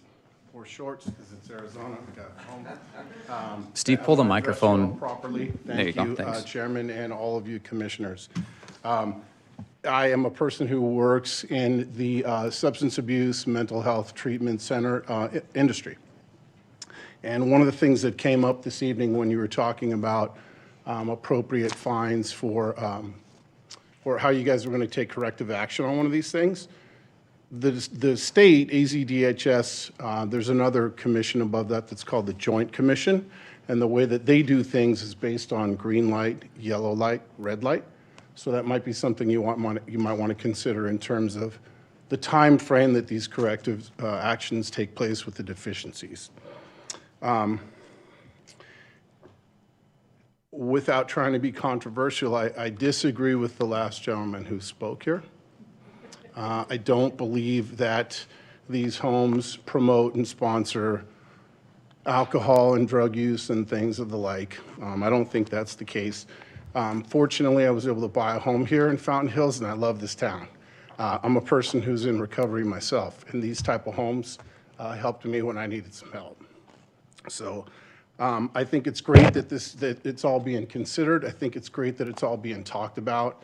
I read an article in the paper that Mr. Kavanaugh said that he thinks that these should be regulated, and I agree with him on that. I think this is definitely an industry that should be regulated. And I just wanted to thank you for being able to speak this evening. Thank you. Thank you, sir. Steve, can you pronounce your last name for me?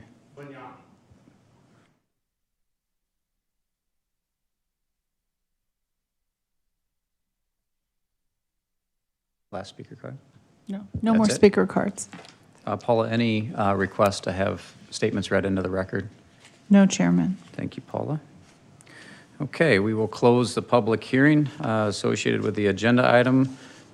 Bring John back up for any further question and answer, and then ultimately here look for consensus on making an ordinance language recommendation to carry on to council. Commissioners, open mic for exchange with Mr. Wesley. Commissioner Corey. Yeah, just one question as a follow-up to Steve's comment. Had you looked into that red, green, yellow light from the Joint Commission process at all? Chairman, Commissioner Corey, no, we have not looked at that specifically. Okay. I believe that, it's been a long time since I've had joint commission, but I believe that correlates with CMMS's criteria for grading. Is that? Okay.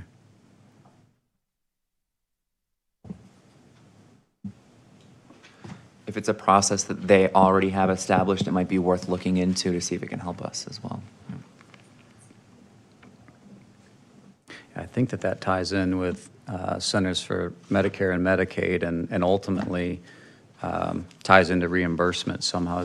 I think it's a fairly complex equation on the back end, but the front end of that may be leverageable. Commissioners?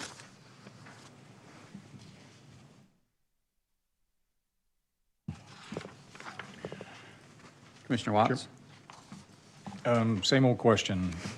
Time-wise, given the changes that we're proposing, we're about to propose, in the pending town council meeting, we won't get this done, I don't believe. So what would be the time frame to get the changes that we're proposing completed? So, Chairman, Commissioner Watts, while there were quite a number of things that the chairman ran through, because he has them typed out here, they're fairly, I think, easy for us to incorporate. And it depends upon you as a commission if you feel comfortable acting on the ordinance with the amendments tonight. And then staff, we will actually incorporate them into the ordinance. We've already have it noticed for April 5th for council. If you don't feel comfortable with that, then unless the commission wants to hold a regular meeting, a special meeting prior to your, I guess it'd be April 11th would be your next regular meeting. If you want to hold us, would have to. In order to do that, we would have to set the meeting tonight so we could continue to a specific date. If we didn't, would have to have time to notice it again. But I think we could have a special meeting within a couple of weeks if you wanted to, rather than act tonight. But then again, I have to think a little bit hard about what that would mean to council. We would have to renotice that one. So it may not make any difference about when it would get to council if you had a special meeting. I have to look at a calendar a little bit closer to see. So again, the first thing is, with the different proposed amendments that have been discussed, do you feel comfortable acting on it, not yourselves, believing that you understand what all those changes would be, or do you want to see them all written out before you take action? Just for clarity, though, from an administrative perspective, you would be comfortable, assuming the recommendation that comes out of this is clean, you would feel comfortable with the current timeline? Yes. Okay. Yeah, I've got time to make those changes to the code and to get it onto council. I've got a whole week and a half to do that. Sounds ample to me. Mm-hmm. I think it's all contingent upon Chairman Gray, if he can eloquently enough. And certainly, if it's, again, depending on how detailed some of this gets, and with most of it coming from the chairman, we'd probably run that by him before sending it on to council, make sure we really captured everything appropriately. Good. Thank you.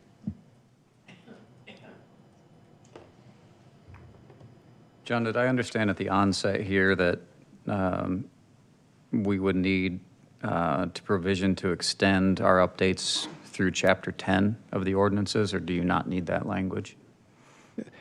Chairman, when I missed the provisions in Chapters 12 and 18 where it references group homes for the handicapped. And so at this point, my plan is, in theory, next month, when we come back with an ordinance change dealing with the detox and treatment homes, we'll just include it with that, because those will be dealing with the commercial chapters anyway. Okay. And the only thing there will be to change where it says group homes and change it to, say, community residence. So it's pretty minor.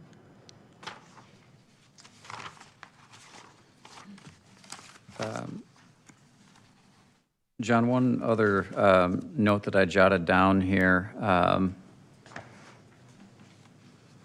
is in the conversations with DHS, they had indicated that they would welcome formal communications from the town of Fountain Hills as it relates to any land use changes, and that they would subsequently evaluate their license applications and license renewals with that consideration in mind. So I assume, I don't know what the mechanics of that would necessarily be, but is that just do we need to request with our recommendation here that DHS be notified of any ratified land use changes or ordinance updates, or will that just happen administratively? So with this discussion, we'll make note of it and we'll take care of it administratively. If you include it as part of, not as an amendment to the ordinance, but as part of the motion to say, and we request that staff send it on, then that just gives it that extra thing to remind us to do it, so it won't hurt anything if you'd like to do that. Okay. And then the one place that my notes aren't clear, and I'm going to kind of defer to Commissioner Schlossberg here, is on the insurance criteria. I heard 1 million, and I heard 2 million, 4 million limits on commercial liability and waiver of subjugation. Is there anything to be added to that, Commissioner? No, I mean, I like the $2 million per occurrence, $4 million aggregate, and then what they should carry. And then the waiver of subrogation, I think, is important because we don't want anybody coming back after the town. Okay. And then, John, one other just point of clarity. I assume this occurs within the description of functional use of the residence. But where will we specifically obtain the attestation or render the opinion on whether a applicant is applying for a community residence versus a transitional?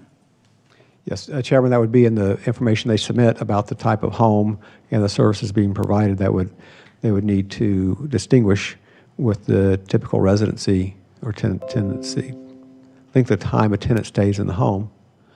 Okay, this says we're going to have to leave soon because our batteries are all getting low. I see that. So that, yeah, that would be part of that application. They'd have to give us that information so we'd know which type of home it is. Okay, and I guess to the, to the extrapolation of that, if I was going to apply, I think I would take the community residence route initially.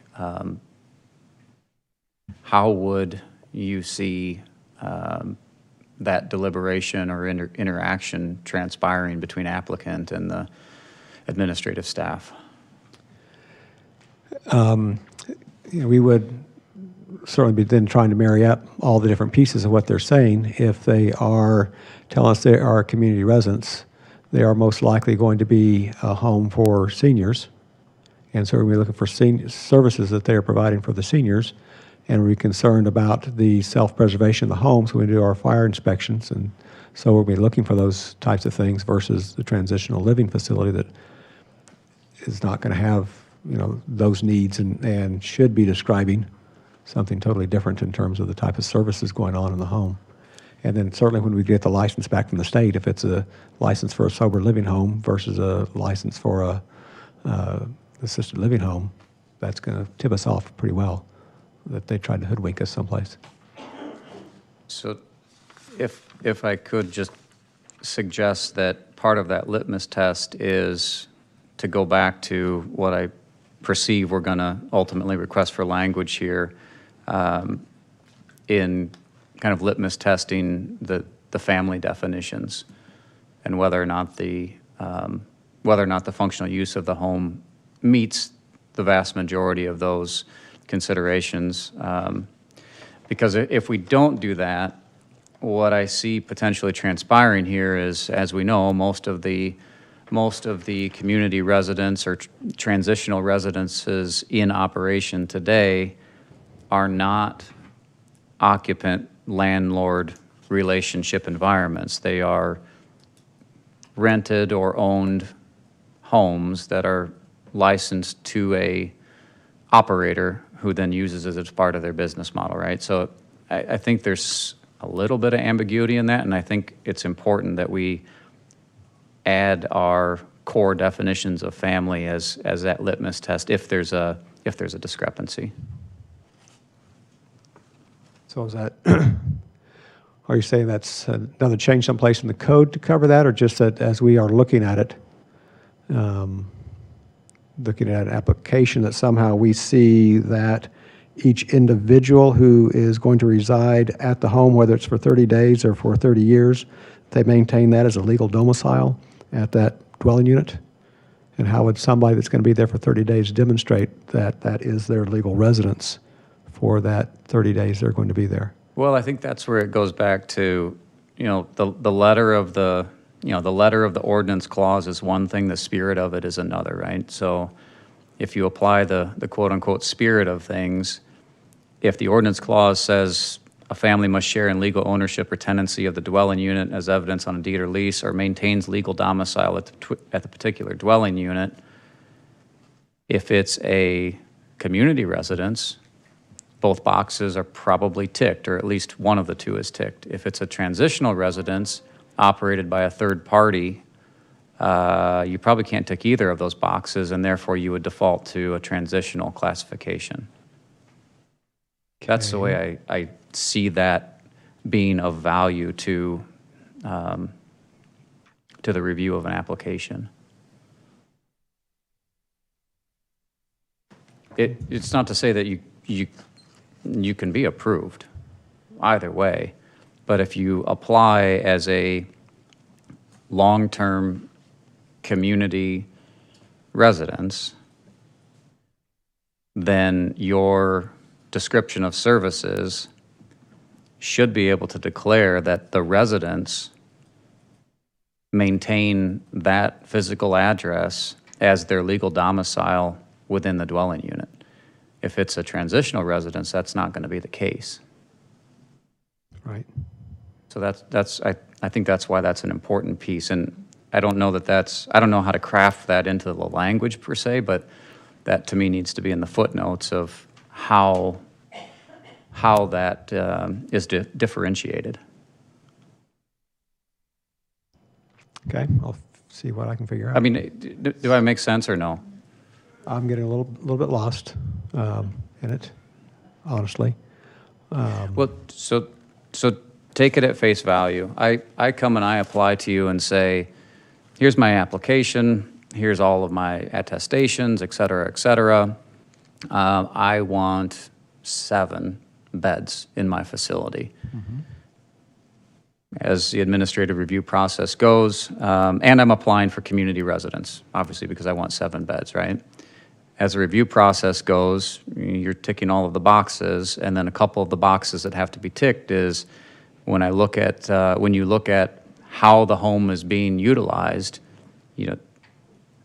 can the applicant say that the residents, even though it may be operated by a third party far, far away, can the applicant say that the residents of the home maintain that home as their legal domicile? So, trying to think through some of this, when we're going into the whole group home community residence arena, we're talking about an exception to what is normally considered a family. And so they're not meeting necessarily that definition of family. And so they're really 2 separate things at that point. I don't know that I would see using the definition of family as being proposed to help then regulate the community residence. So I'll take it back the other way in that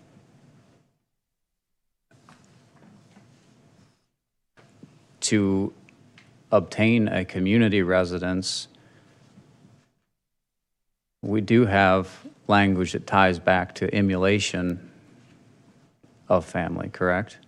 Yes. So we're saying, even though we're basically saying that your reasonable accommodation piece here is to be classified as a community residence or be classified as a transitional community residence. That's the accommodation piece based on volume or number of beds. But we're not saying that you can necessarily deviate from the core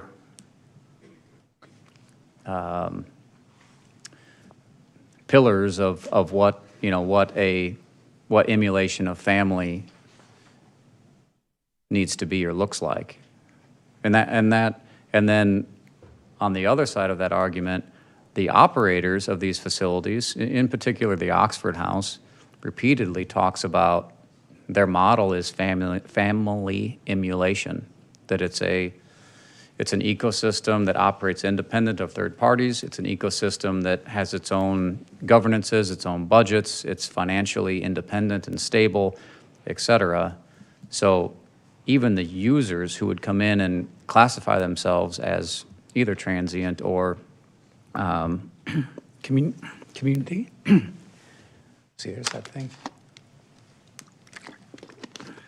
So, Mr. Chairman, while community you're residences. While you're swallowing that, it's the more you're talking about, it seems like the better place would be to integrate some of that language into this statement and/or the statement here on transitional residence rather than in the definition of family, as examples of how you show that you are emulating a family. So I think it has to stay with the definition. It can go in both places, presumably, but I think it has to stay with the definition of family, because any request for reasonable accommodation will ultimately root back to the very core building block, which is family.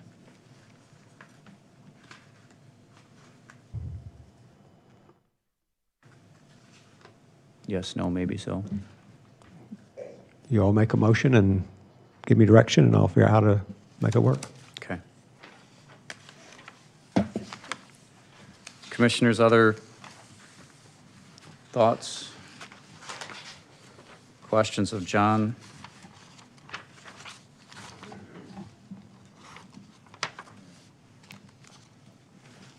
Commissioner Corey? No? Commissioner Dempster? I mean, could something be on the application, like when they're completing the application, that they click on an info, I don't know, because it's online now, right? If it's transitional, less than 30 days, if, something to help as well for the Yes. applicant to, just a thought. Yep.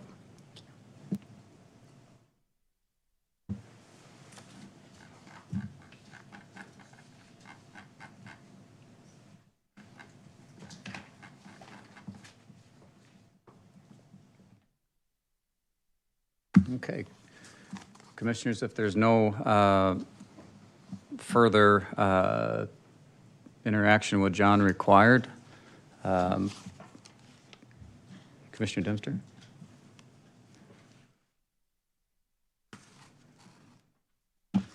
I will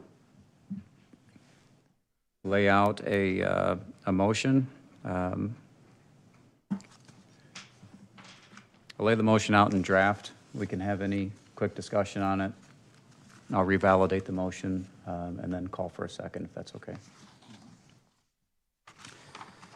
So, okay. In draft, without formally making the motion, and please speak up as we're going through this here. We would be proposing to forward a recommendation to modify chapters 1, 5, 10, 11, et cetera, as set out by staff with the following adjustments and/or additions. Modifications to definitions, add into the definition of family, that a family maintain legal domicile at the particular dwelling unit, that the family share in a legal ownership or tenancy of the dwelling unit as evidenced on a deed or lease. And I would add in that those are to be applied in spirit, not in direct application. Modifications, again, within the definitions, adjustment to the maximum number of beds and/or occupants in community residences. Sentence 1 would be reduced from 10 to 8 max to align with the February 14th, 2022 session of the Planning and Zoning Commission. Transitional community residences would be maintained at 5 to 6, capped, again, 6 beds or overnight stays. I'm going to interrupt real quick. Sure. Right there, I thought we said earlier, too, on your community residence, it's 5 to 8, including versus excluding staff. Is that correct? Including, correct. 5 to 8 beds. Okay. As it relates to separation, on the basis of some whereas language that we'll get here to in a second, that we increase the separation between any community residence to 2,640 feet, measured property line to property line in the nearest straight line. The basis for that is largely topography, as well as Fourth Circuit precedent, which has been challenged multiple times.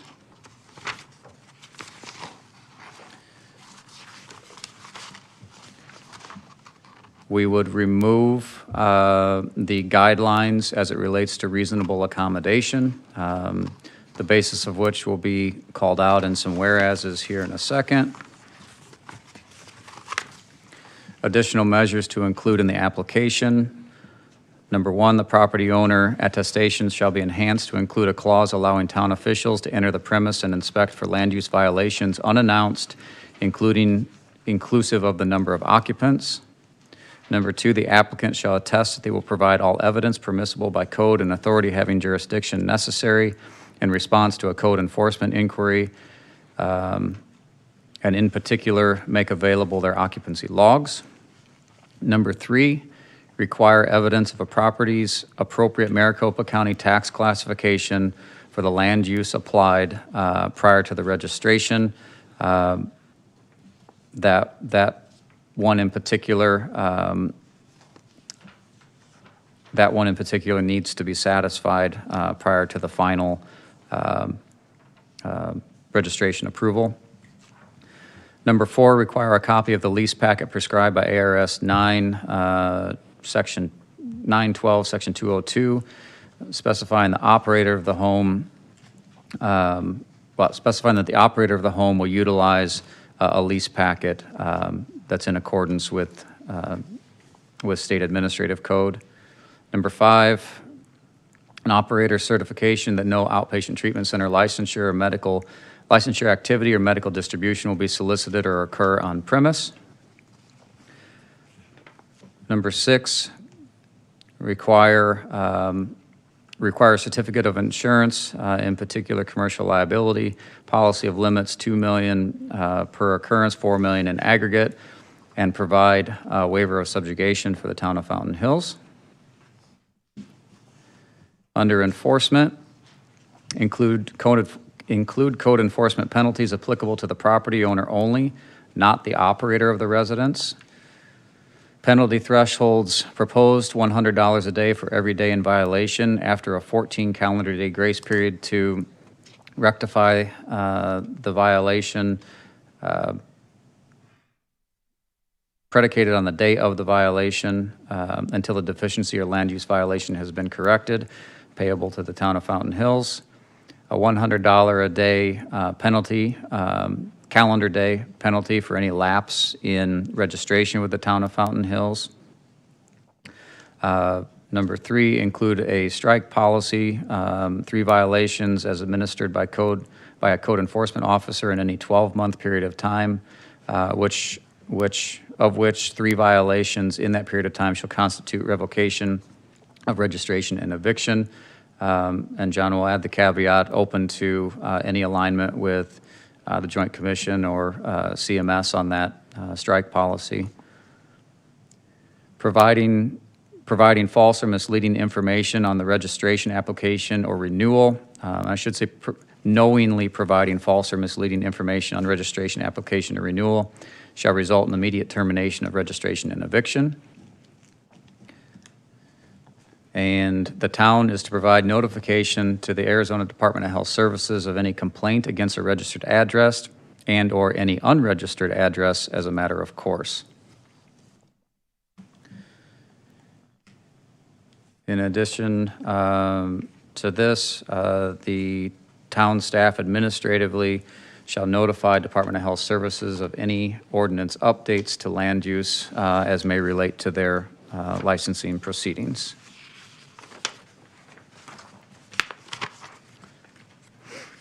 In addition to those, Commissioner Watts is asked to add a conditional approval threshold to the application process that allows for rectification of deficiencies, but not allow operators to commence operations without a state license and full approval of their registration. The applicable $100 a day penalty clause should also apply there. And I believe we already addressed removal of the reasonable accommodation references. I'll stop there for a second. Any clarifications or updates to any of that? I think you got it all. Impressive. Is that it? We're just getting started, Commissioner. No, I've just got the front end whereases that kind of explain why we've theoretically come to these conclusions for posterity's sake. Okay, so just to comment, when we had Representative John Kavanaugh and Steve Bugnoni speak, they were talking about how the town could work with DHS, the league, and the Joint Commission, so maybe research to see if there's a way to bring those processes in.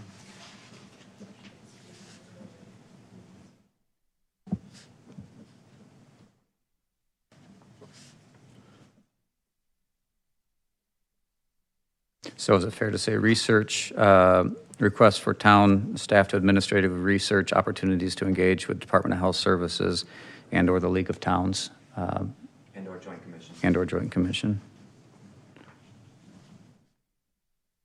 Is it League of Towns, is that the proper? League of Cities and Towns.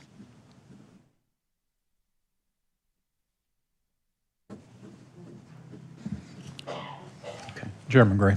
Commissioner Watts? There was one other comment by Mr. Kavanaugh about the inclusion of all violations, the health department, building code violations. So it's the culmination of all of those as opposed to the individual ones that are applicable to the particular type of housing.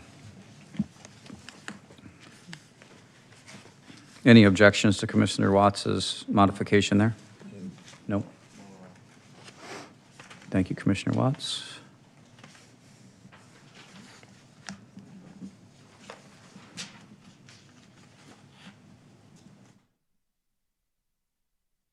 Okay.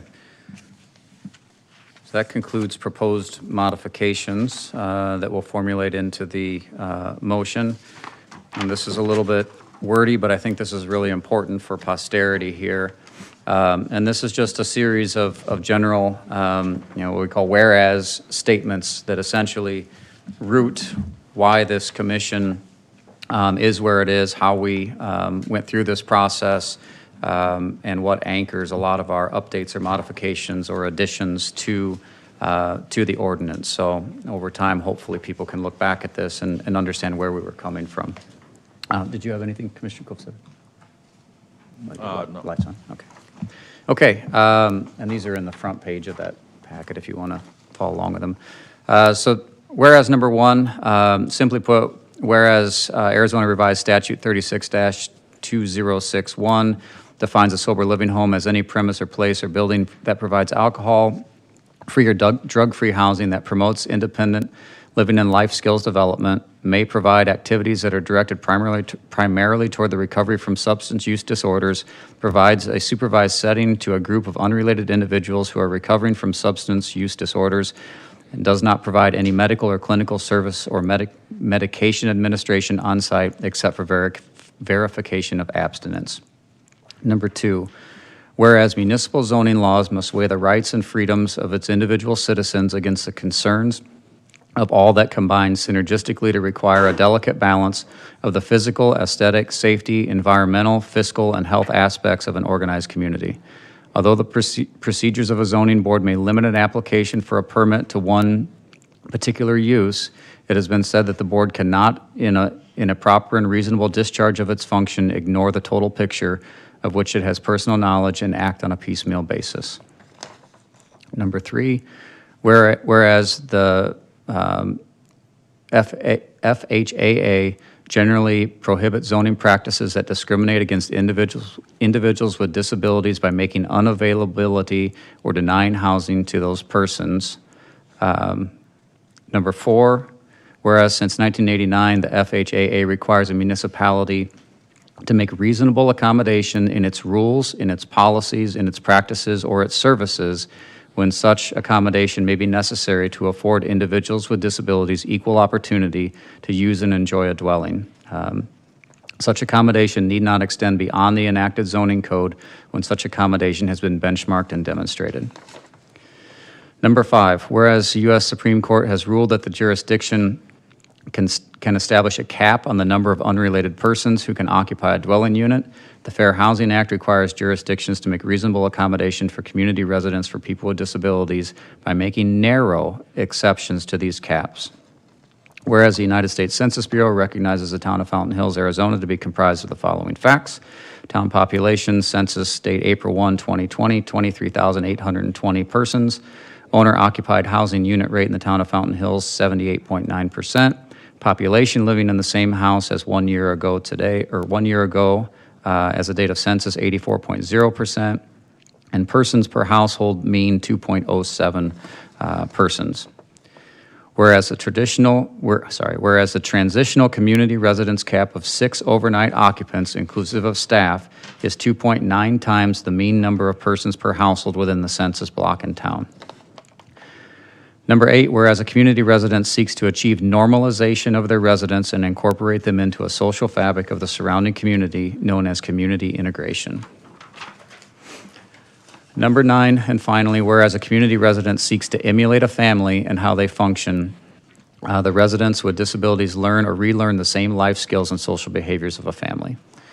Those are the front-end clauses, considerations, points of reference from administrative code, case law, the U.S. Supreme Court, et cetera, the Census Bureau, that anchor a lot of the discussion that we've had, and more so provide a lot of context to why we've landed on our numbers, why we've landed on our separations, and how we have addressed reasonable accommodation within these proposed changes. So, thoughts, or is everybody asleep?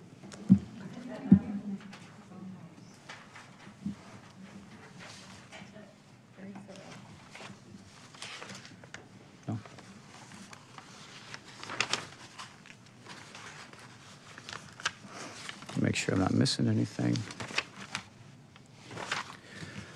John, question to you administratively. Either I can move forward with a formal motion, I can reread all of that. Would you like me to? No. I will. So you don't need me to reread any of that. You've got appropriate notes. Okay. So I will go ahead and make a formal motion here. I make the following motion generally on the basis of the whereas clauses that we've just made and on the very lengthy and involved process that we've gone through over the course of pretty much a year here. So first I want to thank you, John, for allowing us to go through this process and participate in it. I want to thank everyone who's participated as a citizen in this process, who spoke before us, who's sent us copious amounts of emails, Mrs. Bell, and really helped see this process through. I think we've done all that we can do at this point in time to make acceptable, equitable updates to our administrative code. So with that, as it relates to Ordinance 22-01, amending Chapters 1, 5, 10, and 11 of the zoning ordinance for the town of Fountain Hills to provide the definitions of family and community residences, the regulations for community residences, and the zoning districts where allowed, and in consideration of the previous several minutes of reading, including all of the whereas language as foundational and essential in our recommendation, as well as those updates, additions, modifications, and enhancements of language as we've laid out here, and in consideration of the base adjustments to existing ordinance language that town staff has proposed.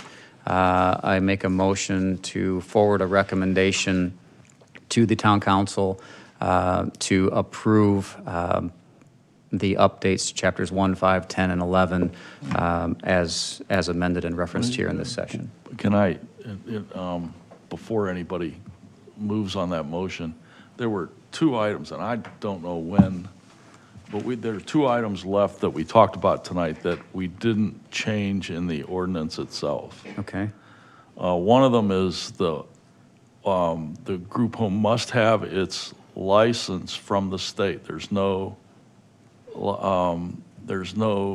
license on the, there's no 45 days or 90 days to get the license. They have to have the license from the state before they can operate. I believe we have that sewn up in the conditional approval piece. Oh, do we? Okay. And, okay, and then contact information, the one speaker we had tonight said, you know, we're requesting a name in the application, but we need contact information. Yeah, phone number or email address, probably both. So I don't know if that fits in there anywhere, but I will just amend the base motion to pick up the additional contact information, including phone, email, and backup contacts for the applicant. great. I don't know if that's, Commissioner Brunswick's not here to yell at me, so I think we're good with that. So that is the motion on the table. Commissioners, looking for a second, please. I'll second. Commissioner Kovacevic seconds. Paula, may we please do a roll call vote? Commissioner Corey? Aye. Commissioner Dempster? Aye. Commissioner Kovacevic? Aye. Commissioner Watts? Yeah, I think with all the changes that we've put in, we've improved the process, protected the rights of the residents of Fountain Hills, and made it reasonable for these types of community houses to do business in a limited fashion. So I would vote aye. Vice Chairman Schlossberg? Aye. Chairman Gray? Aye. 6-0. Thank you, Paula.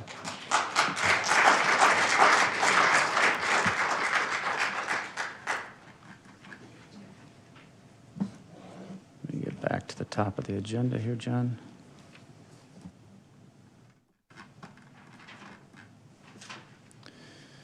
Okay, agenda item 6, review and discuss possible zoning ordinance text amendments to address drug and alcohol treatment centers and detoxification facilities. Chairman and members, now that we have the quick item out of the way, let's tackle another issue. So,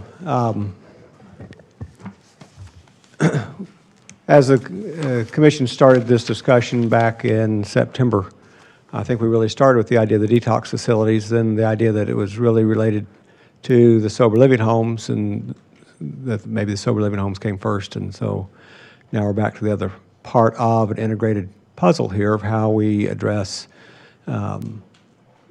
substance abuse treatment in the community.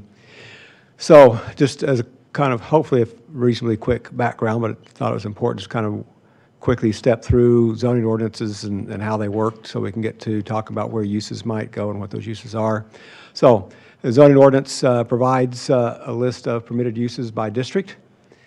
Currently, detox facilities are not specifically listed. Our current code is set out by listing specific uses. So the argument at this point is the writers of the code back in '93, if they intended to include detox facilities in that extensive list of uses, would have done so. And right now it's not there. So in order to really officially allow for them, we need to amend the code so we know where and how.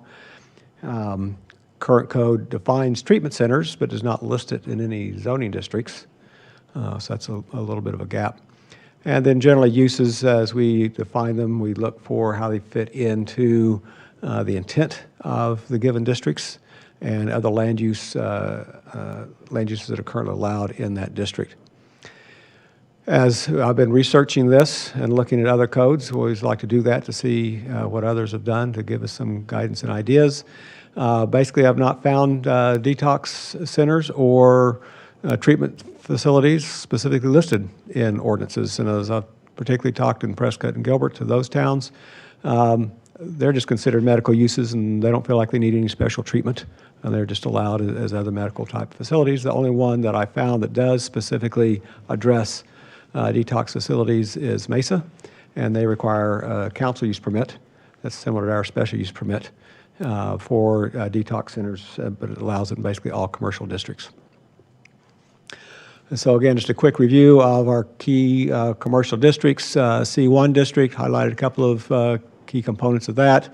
Basically designed to serve surrounding neighborhood. It is our low-end, low-intensity, I guess I should say, commercial district. That's meant to kind of integrate commercial activity with a residential neighborhood. Then we move up to the C2, which has, it's our most predominant commercial zoning district in town. Allows a wide range of commercial and service activities that extend beyond the immediate neighborhood. Then we move on up to the C3, which is a more warehouse distribution type item, allow more of the outdoor type activities by right, storage, and those types of things. So that's, then I guess we also have our town center district, which is really meant to be that urban pedestrian-oriented type commercial and service district. So those are our choices as we look to these uses. And I guess stated previously, restated again, whereas before we were looking at a residential use when we were talking about the group homes, now we are clearly talking about commercial type activity. These are not meant to be residential activities. And so we had these definitions before. The ones in straight type are currently in the code. The one in italics are definitions that may be helpful, but not currently actually in our code. But as we talk about these things, this is what, at least I'm meaning as I talk about these different uses. And also looked around town to see what do we currently have in terms of medical type uses that might be, whether they're comparable or not, but at least there are things that are here currently. So we do have Fountain Hills Recovery that operates an outpatient treatment center. And then the zoning district for each of these is listed. They're all in C2 districts. We have the chiropractor, we have the dialysis, we have a couple of walk-in type clinics, specialty cares, and heart doctors. Again, a wide range of medical uses, all in C2 zoning.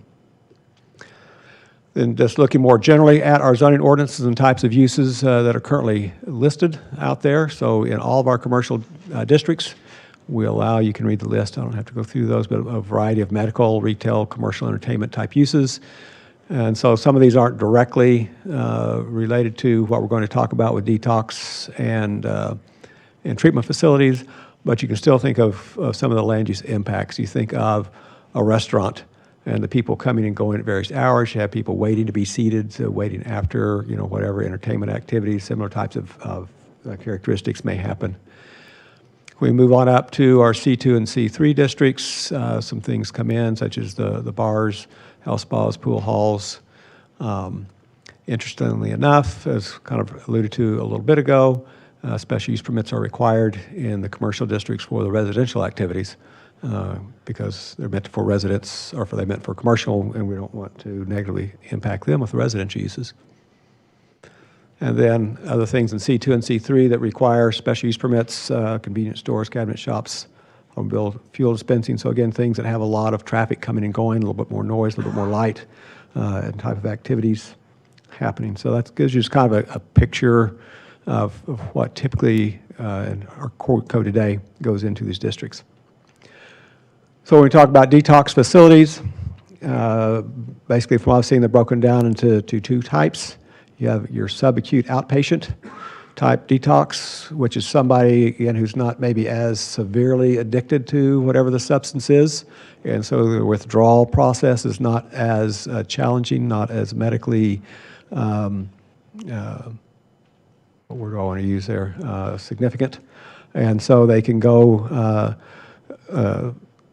just during the day, get a little bit of counseling, maybe a medication to help them with that detox process. So these are usually more of a daytime kind of business operation with people coming and going, as opposed to the acute inpatient treatment.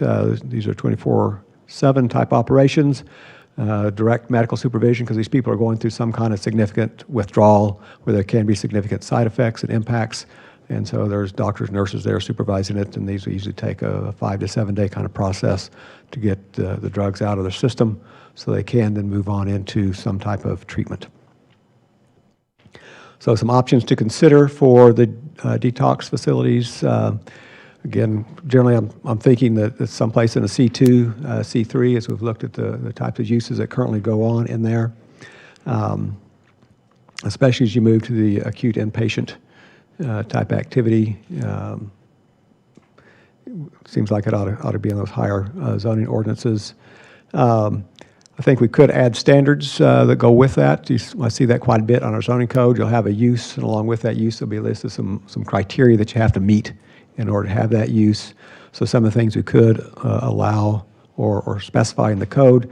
Yes, you can have the detox facility in the C2 zoning district, for example, but along with that, when you do so, your facility has to have indoor for waiting, because that's one of the challenges that we've seen is people who are waiting for service, have gotten the service, they're waiting for a ride, and they're kind of milling around outside. Well, we don't really want that. We want them to stay inside. To have a good neighbor policy to address some of the impacts that might happen on adjacent properties, contact person and phone number for complaints or issues. And then if it's an inpatient, in particular, what's your discharge policy when somebody finishes? Are you just dumping them on the street? Are you making sure they get someplace else so they're not just wandering around the neighborhood? Similar with regard to treatment centers, two basic types, an outpatient type of treatment center, and that's what we'd see currently with the Fountain Hills Recovery. People go home at night, come there during the day for whatever treatment it is. So it's, again, usually a business hours type of operation. Clients come for the treatment, medications, counseling, group meetings, whatever it is that may occur, and they go back home. Sometimes these will have some overlap, and this makes some of this a little bit confusing because there can be some overlap. People still going through a detox process when that's more that outpatient detox can also be entering into the treatment process. And so, again, there's some overlap there. Then there are the inpatient treatment centers where a person actually goes and resides in a facility during the time they're going through the treatment. Again, they may also be finishing up some detox. So this, again, is more of a 24/7 operation. Usually these type of treatment operations last about 30 to 90 days. So people get really through that detox initial treatment to get some coping skills to be able to go out back into the regular world and regular form of life. So with these, in terms of options, so because we have the C1 through TCC are options just because they're in the code, but we would really suggest focusing again on the C2, C3, especially for the acute inpatient type operations. May want to consider a special use permit along with this, so it would come through a P&Z and council review. And similarly to the detox facilities, I think we could add some standards that would have to be met with these facilities, either just by obligation every time or through a special use permit. So similar to what we did back in January, just kind of laying out some of the basic framework and ideas for the commission this evening and the public, looking for comments, input from the commission and public, and from there we'll take that direction and craft an ordinance to bring back for more detailed consideration. Hopefully at your April meeting, but again, depending upon workload, that could push back, but it should be able to get it done, I would hope, by your April meeting. Questions, comments for me at this time? Commissioner Dunster. Thank you. Thank you, John. A couple of questions. For C2 and C3, would you need a special use permit to operate 24/7? So just by the ordinance, no, there's no specific requirement that you would do so in those districts. The C1, CC have that requirement, the business have to close, but not in the other districts. Okay. And then is it possible to put restrictions like stating that detox wouldn't be near a daycare center or school or within a certain radius? Yes, that's one I did leave off the list, that we could add those kind of separation requirements similar to what we have like for medical marijuana facilities. Okay, thank you. And, oh, sorry, one more. C2 and C3, we don't have any C2 and C3 commercial that borders residential, is that correct? No, that is not correct. Okay. Yeah, we do, not correct. We do have C2. Oh, yes, C2. Yes, north side of Palisades is C2, and maybe it's across the street. but it's right there. Or I guess over here between where Bash's is and Safeway. Those are both C2 zonings. You got that commercial piece in between the Havenly that wraps around. Okay, Those are ones I can think of off the top of my head. thank you. Commissioner Corey? Yeah, I was just going to comment that I liked the council use permit, definitely the indoor waiting areas, and then the discharge policy to ensure that they're not waiting around. And I thought today I heard somebody say something that kind of caught my attention is, I imagine they have their own drug and alcohol testing for who's staying there. But if they don't, should we include something like that in this as well? So Commissioner Corey, if I caught what you're talking about. So, for example, in the sober living homes, it is a state requirement that they do some type of testing of the residents there, either because they suspect something or they may have random. So somebody staying at a treatment center that's one of the inpatient treatment facilities, we have more freedom there because we're not preempted by any state rules. And so we could look at the idea of that we would include that they do some kind of random testing or if somebody's suspected of having an abuse problem.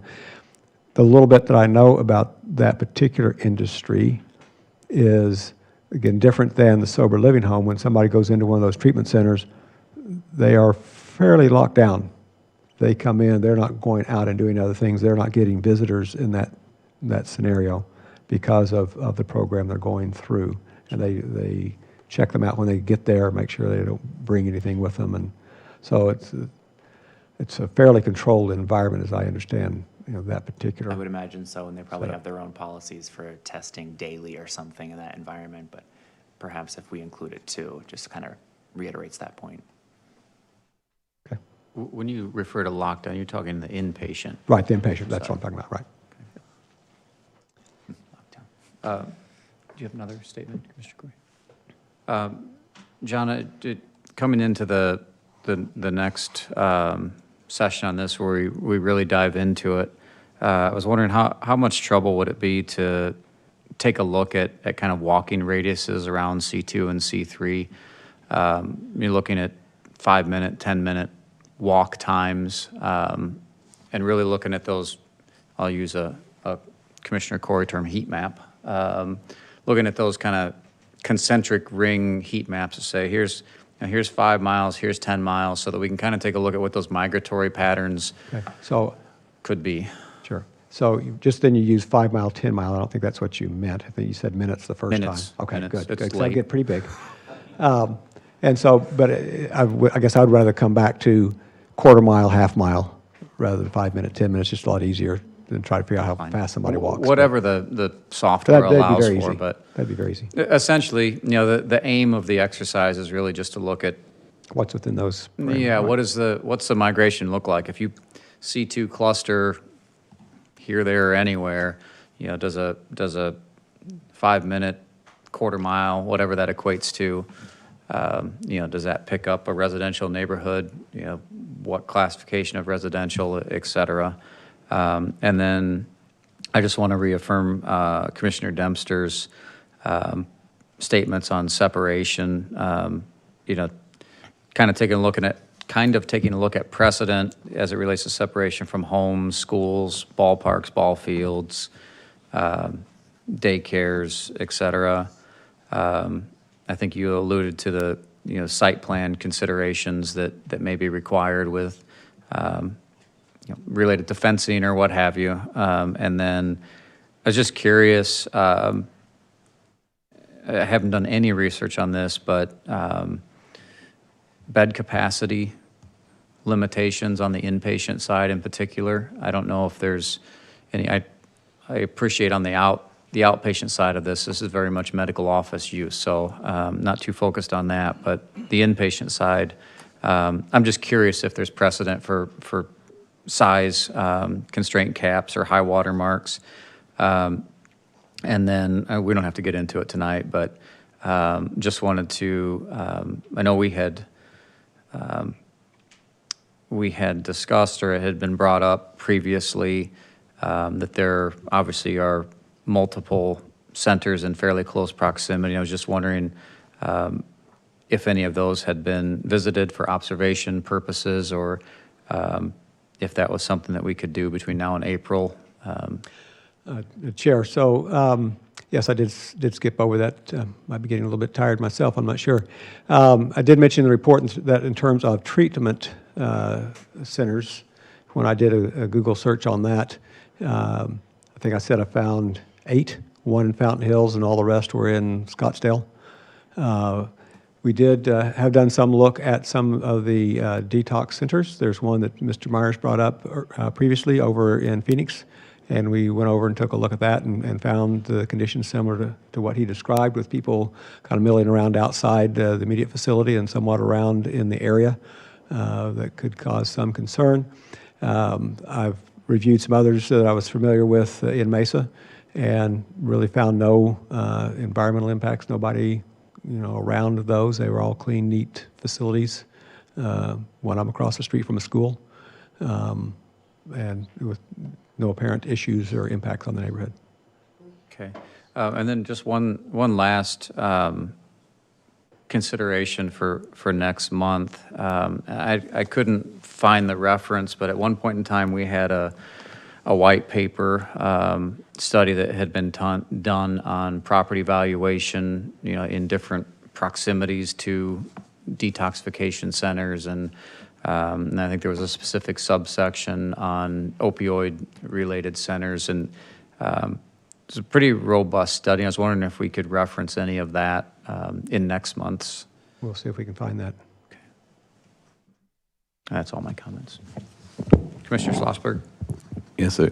So how specific and exclusive can we be as far as this go? I mean, it may be an open-ended, dumb question, but, referencing proximity to parks and schools and daycare centers and this and that. I mean, I can think of only a few places I would imagine or even want to house one of these. So how exclusive can we be?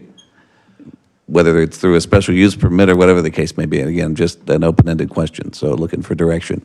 So, Chairman, Vice Chair, as we can do similar to what the chairman did with his whereas statements before, if we can find rational land use-based reasons and describe the impacts, then certainly we can regulate accordingly. There has to be some care. If it really is no different than another medical office or that similar kind of use, and the only reason we are now regulating is because it's got the word drugs in it, then that becomes a little bit of a challenge. Okay. Okay, well, we can discuss that later, but thank you for the clarification. Commissioner Watts. I think along the same lines, developing some sort of a buffer zone between public use spaces, residential areas, or residentially zoned areas, making them generic and not necessarily specific by a buffer might be something to consider. The other question is, do we have any facilities in town now that are doing detox? Not that I'm aware of. No medical facilities. I mean, no. So certainly in terms of that being the thing they do, does somebody go to their doctor here in town to assist them with a detox? It could be happening. I don't know. But there's no facility that's devoted to that I'm aware of. On one of the slides you had that there was a process for a special use permit. Was that an administrative? Special use permits come to P&Z and council. But the way the one slide, and it was 4 or 5 slides back, where, and I think maybe it was Mesa. Oh, yeah, right. Mesa. And I didn't know whether that was just an administrative process or whether or not that was a P&Z issue. No, in Mesa's, well, let's see here. Oh, council use so, permit. Yeah, it's a right council there, use right. permit in Mesa. That does go to the council as opposed to their Okay. special use permit goes to the Board of Adjustment. Here, so the similar here is a special use permit. Okay, and finally, I think the quality of the facility is really dependent upon the operator. And I think that the operator should be held as accountable as the landlord in the sober use homes, so I think we ought to figure out some verbiage, craft something that makes them accountable the same way for the behavior of their clientele. Okay. Commissioner Kovacevic. Are we able to regulate the hours of the, particularly an outpatient facility? I think that gets a little bit problematic. We can look at it. Again, because why are we regulating the hours of that use versus the hours of some other use in the same district? We can define the reason.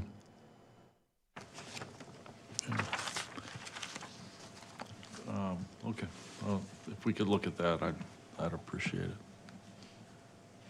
John, what are the adjacent ordinances that do we do any compare and contrast? Is there an ordinance on loitering, for example, that needs to be considered in relation to this type of functional use? That's not something I've looked at, but we can I'm just saying, I don't know. put that in the mix. I don't know if there's or not.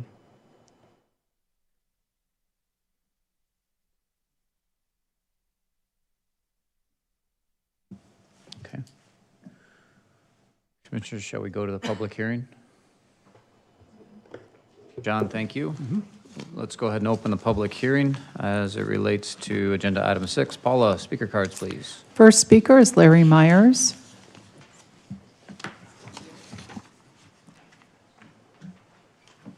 Here again, here again. So a year ago, I rang the bell on this issue.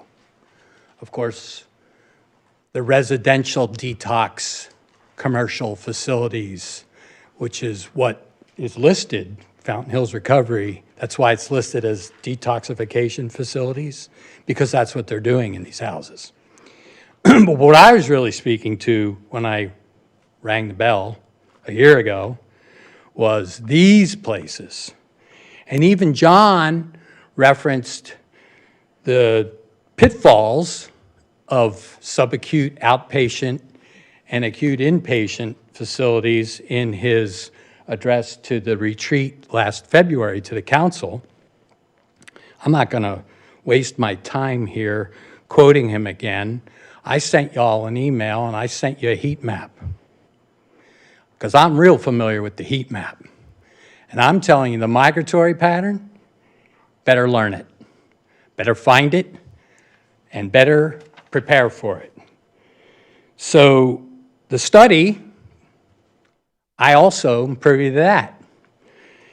And at that time, I delivered that study to the council, and it says that a neighboring treatment center is associated with an 8% reduction in nearby home prices, and that this discount is magnified for treatment centers that specifically treat opiate addiction to as much as 17%. Okay, so let's put a heat map, circle on the map, and see where the houses are that are within this study's own statistics, and let's all tell those people they just lost 8 to 17% of their value. Now, it's in a commercial district, so whoever's in that commercial district, they're next door. They just bought it. I bought it in Austin, Texas, to the tune of $1 million because they were next to me. And I was in the commercial district where it was allowed. So I know you can't ban them, but you better be really careful about what you do. The same study cites decreased property values, says, as a practical matter, the nearby neighbors may have valid concerns that the presence of a treatment center will be accompanied by additional unemployed or even homeless addicts on the street near the area in which the treatment center is located. This perception of elevated risk in these areas may be then reflected in the market prices for nearby real estate. This confirms Mr. Wesley's suspicions from last February. So I say doing what we can under the law within residential districts is imperative. You just did that in number 5 tonight. Equally as imperative is constructing ordinances with regard to the commercial application of the detox industry as it pertains in Fountain Hills with its unique land and environment. Take a look at the map I sent you. I used a half a mile from all commercial districts in Fountain Hills. And ask yourself, do we want to tell these people their property just got devalued that are within the circles? And then ask yourself whether we actually need one of these facilities at all in Fountain Hills, or are these facilities for people who don't live here and are brought to Fountain Hills? And you will have the answers to all of your questions about how you'll have to deal with this. And I thank you for the extra time. And I'll be back. Mr. Myers, Yes. just a off-the-cuff question for you. I recall the study that you sent forward to the council and the zoning commission. Do you recall the radius that the study used in the valuation? It's, I don't recall it because it's real easy to read what happened in the abstract, but back in the back pages of the 30-page study are all of the statistics used for the sample study. I think it was in Alexandria, Virginia, or maybe Jane Bell has it. But no, I couldn't give you that Okay. number tonight, but What, I will find it. if you would be so kind, would you mind forwarding that? I know we have that study. I It's sent it to just- y'all. Okay, thank you. You all have it. Thank you very much. Next speaker is Liz Gildersleeve.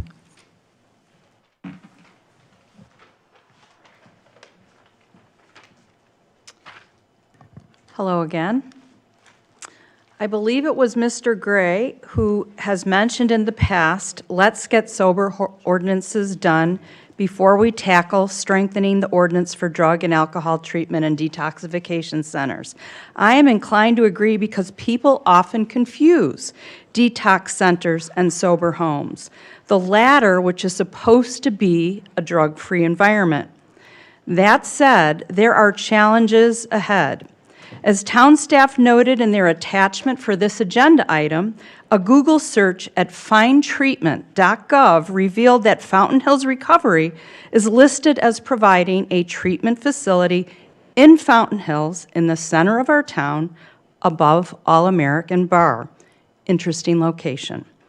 Is it a treatment facility? What kind of treatment? Is it detoxification treatment? We don't know. And I don't believe that Fountain Hills Recovery ever applied for a special use permit, which would be required for a treatment facility, if I'm hearing things correctly tonight. This gray area of confusion surrounding detox and treatment centers is a clear-cut reason why stronger ordinances and tighter regulations are needed in our town as quickly as possible for detox. I have no doubt that you will be as bold and fearless on detox as you have been on the sober home ordinance. Thank you once again for all your efforts. I appreciate it. Next speaker is Alan Grosso. Actually, my question was in the last session. I misread the agenda, so I'll withdraw my question. But while I'm here, I will just mention that I really don't want to see a detox center in Fountain Hills. I don't know whether we have that legal jurisdiction or not, but everything you can do to make it difficult. Thank you. Next speaker is Bob Strasser. Good evening.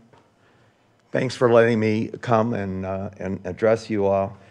I just want to reiterate my experience with detox centers is, and I brought this up at prior meetings, I have a daughter who was the intake person at one of the largest detox centers in Illinois. And she came home with stories of what actually happens at a detox center, and the way that drugs are attempted to be smuggled into the centers, how drug trade goes on around the centers. The particular one that she worked at was on about 10 acres of land, and it was a distance to the nearest subdivision, so her situation was a little bit different than what we have here in Fountain Hills. But what I would like to see, and I don't want to reiterate everything that's been said, we'll be here all night, but what I would like to see would be, I would like to see the crime statistics of other towns that have had these detox centers and see what the statistics are prior to them coming and then after they come, because I see a significant rise. And in the case of my daughter, police were called quite often, and this was, like I say, not next to a house. It was in the country. RCA bought the center, which at one time was private schooling, the Glenwood School for Boys in Illinois.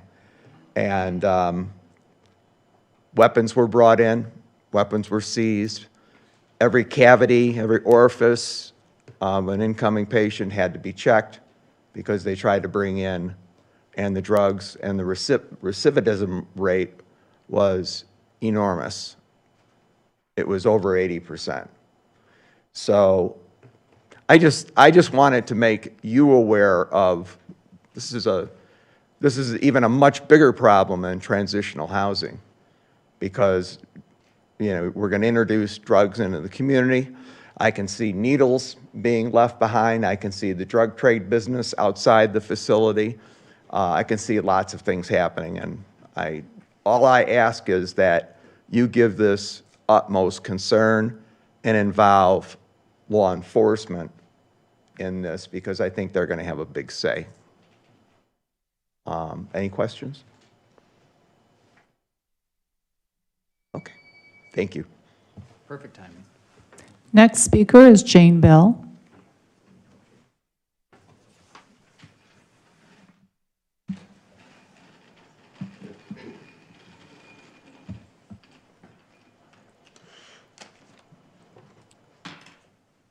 I guess I want to take and make a clarification for all of you. Here in Fountain Hills, we have drug treatment, and it's OTC, which is outpatient treatment centers. In those centers and in the homes, this is what was advertised even a year ago. I had all these copies, was going to give them to you. What do they advertise? Detox services. We already have them. Residential treatment, behavior disorder treatment, intensive outpatient, sober living homes. Actually, these homes in Fountain Hills are not sober living. There's a gray area. They are not sober living. They're coming out of their daily things back into those houses. They can be on drugs. They have partial hospitalization terms. That's how they get the money from the insurance companies. But that partial hospitalization really opens that door up where they're taking medication for that. Now, opioid can go for 30 days. So you don't just have a 2-day window. You have a larger one. This is a map that I've found for you all. This shows right now in their advertising, Fountain Hills has a detox. That's how they're advertising it. Now, once we started into this, they went down on Scottsdale Road and up north and got another house. And now they've listed that as a detox. So this is a large area that people are so confused by having the OTC on it and having no regulations on those homes.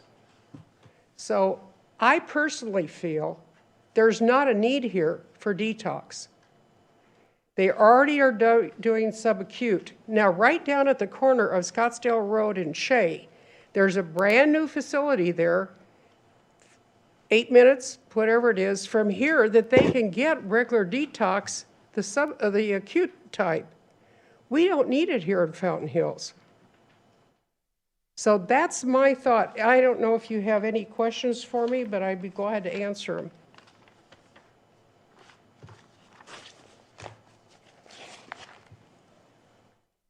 Thank you, Mrs. Bell. Last speaker is Lori Troller.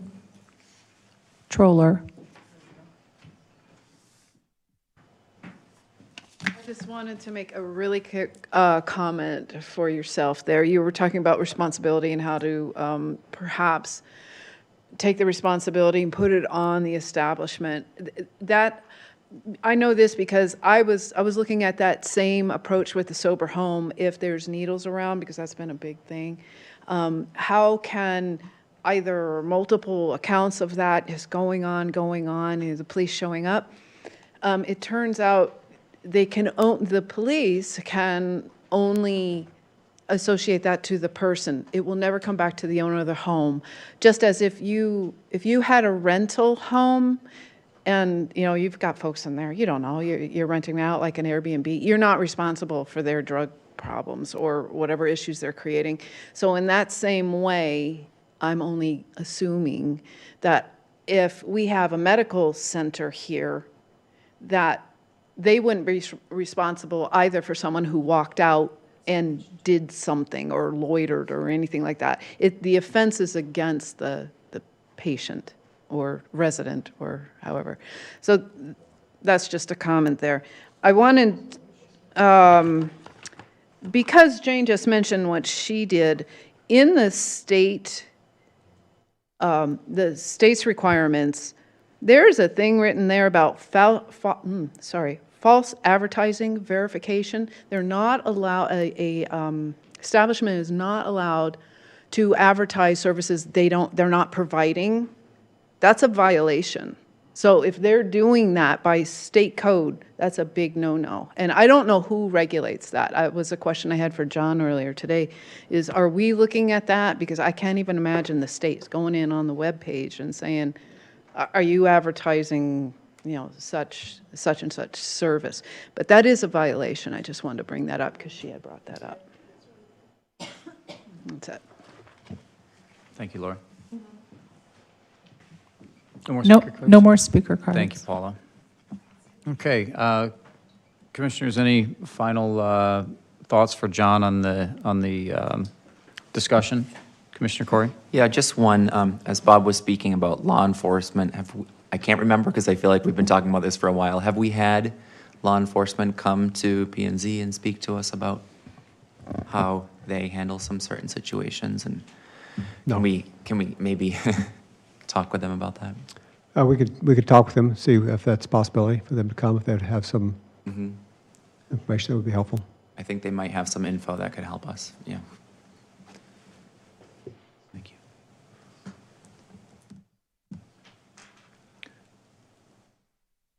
Everybody's tired. Commissioner Wallace. Everybody's tired, right.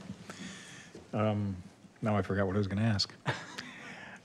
John promised this was going to be the easy one, and I think this is starting off exactly like the sober living home started off, which seemed to be easy, and then it became very, very complex. So I anticipate this going a little bit longer than just tonight, and maybe then even the next meeting.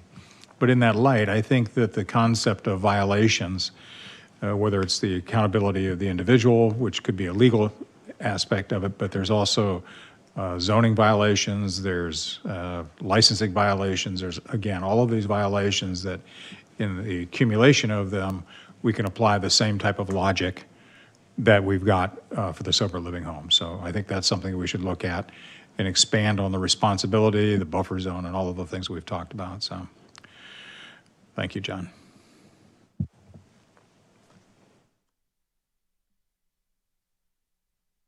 Okay, so John, we're looking at re-agendizing the review and discussion in April with a potential of a public hearing. Is that the way we want to set it up at this point? Yes, I think that would be good. To have the hearing, excuse me. And just for clarity, I'm totally comfortable with another round of discussion. I think that's going to be helpful. we 'Cause I- learned so much through the sober living. Right. So, Yeah, we don't want to rush it, but we don't want to take too long either, kind of like we talked about before. So actually looking at the calendar, excuse me, to actually have a public notice ready for the April meeting, I'd have to have that ready to send to the paper on Wednesday. And I don't think I know enough for sure about all the sections of the code we might amend to get that right. And so I think a May public hearing is probably more appropriate. But certainly we're going to have a next level based on your ideas and input to this evening, a next level of ideas and where we think we might go with an ordinance at your April meeting. yeah, and I'm comfortable with that.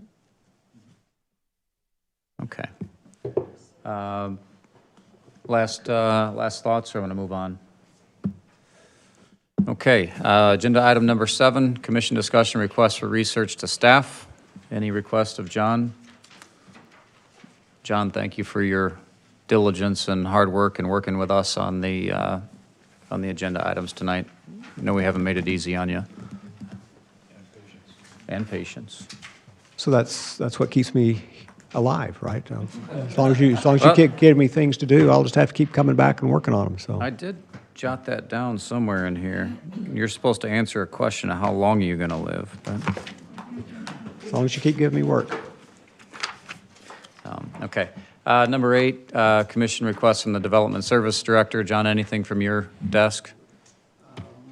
No, not really. I'm not recalling anything that would be an actual application for your April meeting, so I think we'll still just be working on text amendments. Okay. Any line of sight into the runway of appointing the 7th commissioner? They have been taking applications. I think it's closed, Paula? Yeah, it's closed for applications. They'll be doing interviews first part of April, as I recall, someplace. So hopefully it has somebody by May. Okay. Number 9, report from Development Services Director. John, nothing to report, I assume. And 10, we are adjourned.